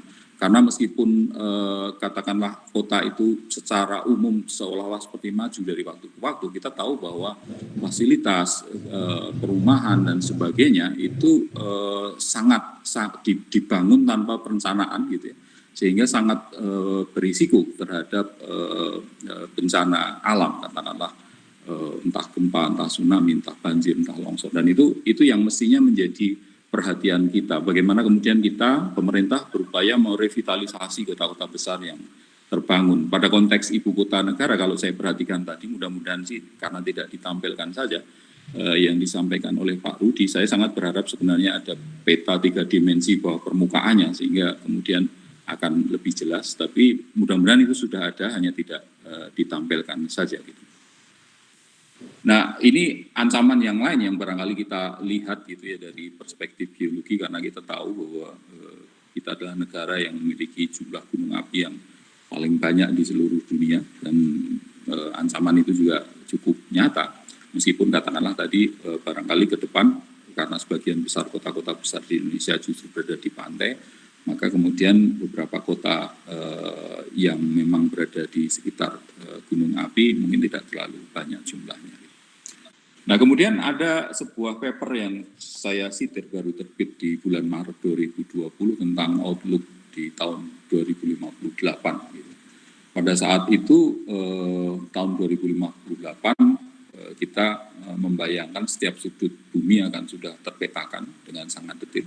Dan kita manusia sudah memiliki peta 3 dimensi daerah-daerah urban dan bahkan pemodelan 4 dimensi untuk kepentingan perakiraan yang akurat terhadap ancaman-ancaman perubahan ekosistem dan tekanan-tekanan lingkungan, termasuk di dalamnya adalah ancaman bencana.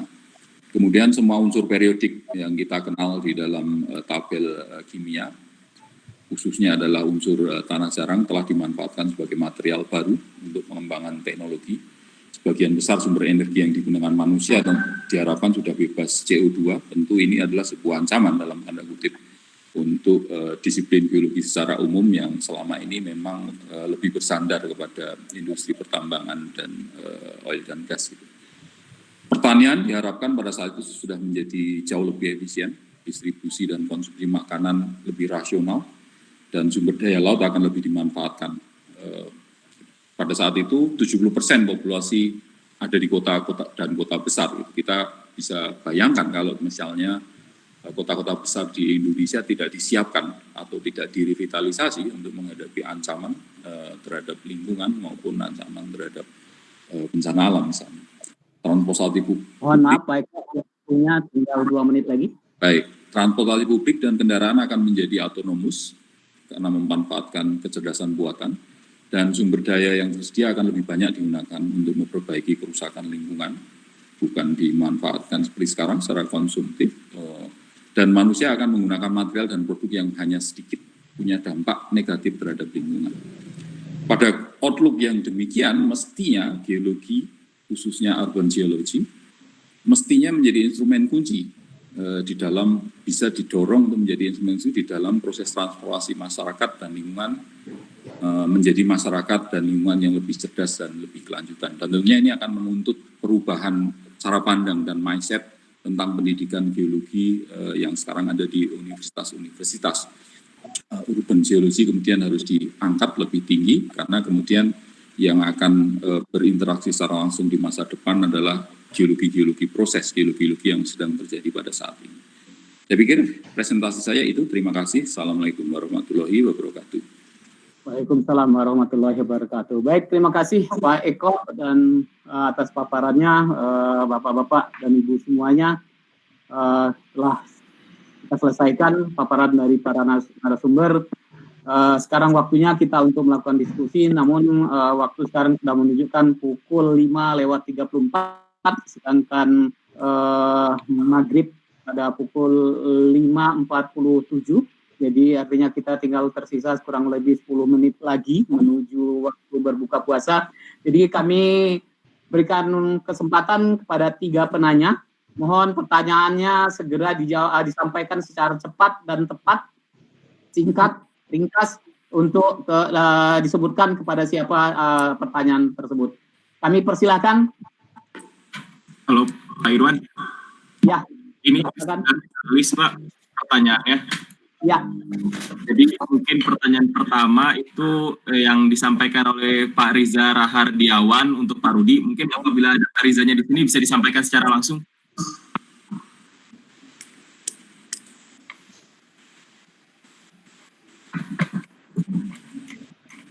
Halo. Pak Adi, silakan disampaikan saja. Oke, pertanyaan dari Pak Riza Rahardiawan untuk Pak Rudi. Pertanyaannya adalah bagaimana dengan perencanaan oleh Bappenas terkait manajemen disaster di daerah IKN, karena terdapat beberapa potensi kebencanaan yang dapat terjadi, misalnya polusi akibat penambangan, asap kebakaran, landaan banjir, kegempaan, liquefaction, dan lain-lain. Ini itu bisa pertanyaan pertama kita bisa dijawab oleh Pak Rudi. Langsung pertanyaan kedua dan ketiga, Pak. Oke, pertanyaan kedua ini kita dapat pertanyaan dari YouTube channel kita, Pak. Itu disampaikan oleh Wisli Yahya untuk Pak Rudi. Pertanyaannya terkait amanat RT RWN mengenai ekoregion Kalimantan sebagai paru-paru dunia. Apa ada kajian skenario perencanaan spasial IKN berdasar DD, DT, tutupan lahan, jumlah penduduk, dan lain-lain? Saya lanjut pertanyaannya. Ketiga, iya Pak, terakhir. Pertanyaan ketiga ini untuk Pak Imam Sadisun. Pertanyaannya disampaikan oleh Bapak Fajar Alam via Google Meet. Pertanyaannya adalah kawasan ex-dumping area pertambangan batubara akan menjadi kawasan yang dihuni masyarakat Kaltim atau Kaltara. Apa sudah terjadi saat ini di wilayah Samarinda? Bagaimana potensi terjadinya undulansi atau longsor pada kawasan ex-dumping area ini yang memiliki ragam batuan dengan kepadatan yang juga beragam tergantung kondisi material waktu didamping. Baik, dipersilakan. Sudah cukup Pak Adis pertanyaannya. Terakhir buat Pak Yudi disampaikan oleh Bapak Fajar Bugis. Jadi pertanyaannya, meskipun potensi air tanah tidak terlalu besar, apakah diperlukan regulasi dan kuantifikasi yang detail agar tidak menjadi masalah di kemudian hari? Ini terkait air tanah di IKN, Pak. Baik, kami persilahkan kepada para narasumber. Yang pertama mungkin kepada Pak Rudi ya, pertanyaan dari Riza Harardiawan tadi. Persilakan Pak.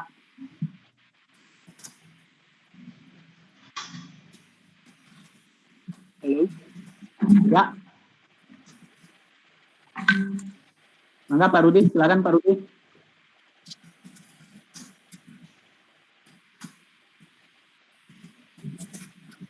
Pak Adis. Ya. Di close Pak Adis biar Pak Rudi bisa menjawab. Silakan Pak Rudi.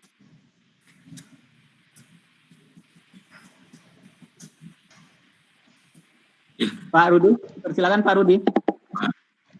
Ya.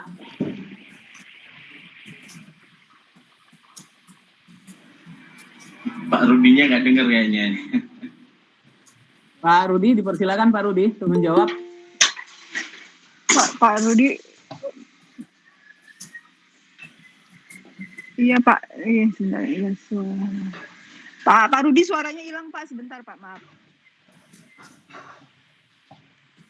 Mungkin dengan pertanyaan kedua dulu, silakan Pak. Kalau masih menunggu Pak, sambil menunggu Pak Rudi.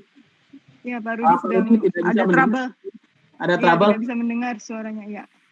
Pak Adis tadi pertanyaan kedua, Pak Adis. Mungkin ketiga Pak, untuk saya ya. Ya, silakan Pak Imam. Silakan Pak Imam. Oke, Pak Irwan, terima kasih. Jadi ini memang kita harus pahami dengan baik itu kondisi waste dam biasa yang harus dilakukan dengan baik ya. Apakah memang ini saya tidak tahu apakah dumping areanya itu sudah tua atau relatif baru. Ini juga yang hilang di saya perhatikan. Kalau juga pelaksanaan waktu itu penimbunannya sembarangan, apalagi tadi dikatakan masih ada hal-hal yang bisa relatif tidak sempurna pemadatannya, atau bahkan hanya dilontorkan saja materialnya dari overburden yang ada. Ini sangat berbahaya tentunya. Pak Rudi, dengan Pak Imam dulu, Pak Rudi. Pak Rudi nanti setelah Pak Imam. Lanjut Pak Imam. Ya, jadi yang penting adalah kita harus memahami sebesar apa kapasitas daya dukung saat ini. Yang kedua adalah memang potensi-potensi bidang greenci. Kalau suara dari saya nggak kedengeran, sekarang apa arahannya? Dengan Pak Imam dulu, Pak Rudi. Setelah Pak Imam, baru kita lanjut dengan Pak Rudi untuk menjawab pertanyaan. Silakan dilanjut Pak Imam. Saya telepon Pak Rudi bentar Pak. Ya. Oke. Jadi hal yang harus dilakukan kalau memang kita akan tetap menggunakan apa-apa di sini. Area tersebut, ada dua hal. Yang pertama memang harus melakukan yang namanya soil improvement atau perbaikan tanah. Saya nggak tahu apa dia omongin. Akan dilakukan bilangin dan aja, akan diteruskan di sana. Nanti saya bilang ya. Kita bisa bermain dengan istilahnya teknologi fondasi, ya. Tetapi yang perlu dipastikan adalah pertanyaannya ada yang bersama saya dengar. Waste dam itu bagaimana karakteristik waste dam itu? Kalau saya melihat kalau dilakukan apalagi dengan kondisi yang tadi dijelaskan, saya masih ragu. Lebih baik kasih tahu aja apa saya tinggalkan harus area tersebut untuk dijadikan area hunian. ya. Gitu ya. Nah, jadikan area hijau atau area-area penggunaan yang terbatas, pastikan sampai adanya pemadatan tanah itu secara alami terjadi walaupun lama. Kalau perlu memang harus ada yang namanya perbaikan tanah atau soil improvement untuk mempercepat konsolidasi atau pemadatan tanah berlangsung. Saya kira itu. Jadi potensi bahaya-bahaya sebenarnya bisa kita selidiki. Kalaupun ada teknologi juga harus dilihat apakah value dari teknologi itu sepadan dengan rencana yang akan dibuat. Saya pikir itu untuk sementara. Terima kasih, Pak Irwan. Baik, Pak Imam. Terima kasih. Pak Adis, tolong disampaikan pertanyaan selanjutnya. Berhubung kita tinggal punya waktu 5 menit lagi. Pak Adis. Baik, Pak Irwan, terima kasih. Pertanyaannya ini disampaikan kepada Pak Rudi dari Bapak Riza Rahardiawan. Pertanyaannya Pak Rudi, pertanyaannya bagaimana dengan perencanaan oleh Bappenas terkait manajemen disaster di daerah IKN? Karena terdapat beberapa potensi kebencanaan yang dapat terjadi, misalnya polusi akibat penambangan, asap kebakaran, landaan banjir, kegempaan diikuti oleh likuifaksi dan tsunami. Itu pertanyaan pertama untuk Pak Rudi. Silakan Pak Rudi, bisa copy. Sebentar Pak, saya telepon Sepertinya Pak Rudi dulu. Sebentar Pak ya. Saya Virgi Pak, stafnya Pak Rudi sebentar. Saya kasih kode Bapak dulu. Halo? Pak, Ya, Pak, Bu, silakan silakan, Pak untuk dijawab Pak. Oke. Silakan. Yang Yang bicara ya? manajemennya Pak. Ya. Mohon maaf nih Pak, Bapak Ibu semuanya, karena di saya suaranya nggak ada sama sekali. Walaupun udah pakai AirPods segala, hilang suaranya. Tadi ini informasi dari direktur saya menyebutkan pertanyaan terkait dengan manajemen bencana ya di IKN. Kedengaran nggak suara saya? Kedengaran Pak? Ya. Oke, mudah-mudahan kedengaran ya. Saya jadi searah. Begini, kita sudah mempersiapkan segala sesuatunya, Pak, termasuk manajemen risiko kebencanaan dan lain-lain. Di dalam Pramaster Plan ini sudah kita siapkan. Pendalamannya nanti ini kan sebenarnya memang masih berproses ya, masih bertahap karena ini sebenarnya kita ingin pertama mengidentifikasi jenis-jenis bencana apa yang mungkin terjadi tadi seperti yang tadi dikatakan mengenai kegempaan relatif tidak terlalu signifikan dibanding dengan pulau-pulau lain. Kemudian masalah tsunami juga tadi disebutkan oleh saya dengar yang dari Pak Eko itu ya, bahwa ada di daerah Palu dan lain-lainnya. Tapi itu kemarin berdasarkan hasil tadi yang saya sudah sampaikan juga, itu dari hasil analisis BMKG, kemudian LIPI itu menunjukkan bahwa dampak tsunami untuk wilayah ibu kota negara, khususnya yang di pinggir pantai itu juga tidak signifikan, paling tinggi 1 meter seperti itu yang. Tapi di sisi lain lokasi IKN sendiri kan tidak di pantai, pusat pemerintahnya tidak di pinggir pantai karena itu di situ bebatuannya juga itu banyak eks batu bara, jadi kita secara struktural, secara sipilan itu tidak bagus lah dibangun. Jadi kita akan menggunakan daerah-daerah tersebut sebagai daerah pariwisata. Jadi semua sudah kita analisis semuanya, kemudian nanti pengembangannya seperti apa, mitigasinya bagaimana, ada nanti di dalam ini kan masih bertahap nih, ini tak ada tahap lanjutannya hingga nanti bulan Juli ini kita akan pertajam kembali seperti apa tahapan mitigasi yang lebih detail. Nah tentunya sekarang apalagi kalau kita bicara bencana kan sekarang bukan hanya bencana alam, bahkan bencana non alam pun dampaknya secara nasional. Ini bahkan kita akan mungkin saya sedikit keluar dari ini, kita akan melengkapi itu dengan kebencanaan non alam. Jadi ini kita sedang mereformasi sistem penanggulangan bencana. Jadi termasuk juga bukan hanya masalah bencana alam tapi juga non alam. Tadi mungkin yang lain tadi saya juga ini berdasarkan tulisan dari direktur saya nih, saya nggak dengar soalnya. Mengenai tata ruang ya, kalau tidak salah mengenai tata ruang. Nah yang tentunya tata ruang ini kita dari awal pun, mungkin saya cerita gini, kita menyiapkan IKN ini kita tidak bekerja sendiri Pak. Jadi Bappenas tidak bekerja sendiri, saya memang yang bertanggung jawab. Kita menyiapkan ada 9 pokja yang terdiri dari tenaga ahli di sana, kementerian lembaga terkait, dan itu semuanya ada di sana. Termasuk pertama mengenai pembiayaan, tentunya pasti ada. Pembangunan infrastrukturnya termasuk urban design-nya ada di sana. tata ruang dan tata ruangan dan pertanahan juga ada di sana. Jadi ini disiapkan oleh teman-teman yang terkait di sana. Disiapkan oleh teman-teman diketuai oleh Dirjen Tata Ruang, ini sudah disiapkan, dan sekarang pun kita sudah mulai dengan penajaman nanti tata ruang di ibu kota negara itu.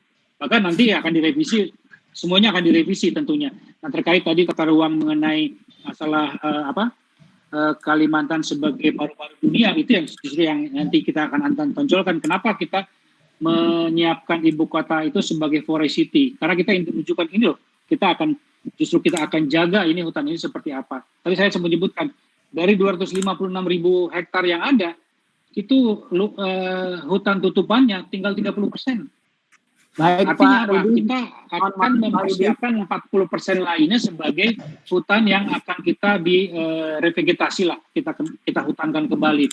Bahkan Bukit Soeharto yang katanya hutan lindung, hutan pendidikan, hutan penelitian, itu sebagian besar sudah dirambah juga oleh penambang-penambang batu bara. Bahkan banyak kebun-kebun sawit. Nah, itu kita akan kembalikan fungsinya. Memang kembali ini suatu yang tidak mudah, perlu usaha besar, dan tentunya kita perlu dukungan dari semua pihak. Mungkin sementara itu nanti yang tata ruang akan disesuaikan semua. Tata ruang Kalimantan, tata ruang Kalimantan Timur, tata ruang nasional pun nanti akan disesuaikan kembali. Demikian Pak, terima kasih. Terima kasih Pak Rudi, Bapak-Bapak, karena waktu berbuka telah tiba, mungkin kita cukupkan. Mungkin sebelum kita tutup, saya ingin satu kata dari Pak Ridwan Jamaluddin selaku Ketua IA. Sudah buka kelihatannya. Silakan Pak Ridwan. Pertama, selamat buka puasa teman-teman, para narasumber terima kasih banyak, para peserta terima kasih banyak. Kita akan tindak lanjuti mengkompilasi hasil diskusi kita, nanti kita akan kompilasi sebagai masukan resmi. Kalau masih perlu sesi lain kita lanjutkan. Terima kasih. Terima kasih Bapak-Bapak semua atas keikutsertaannya dalam webinar ini. Selamat berbuka puasa. Dan kami tutup dengan wassalamualaikum warahmatullahi wabarakatuh.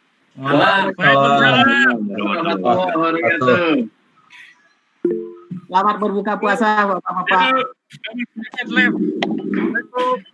Udah azan, Mas? Salam.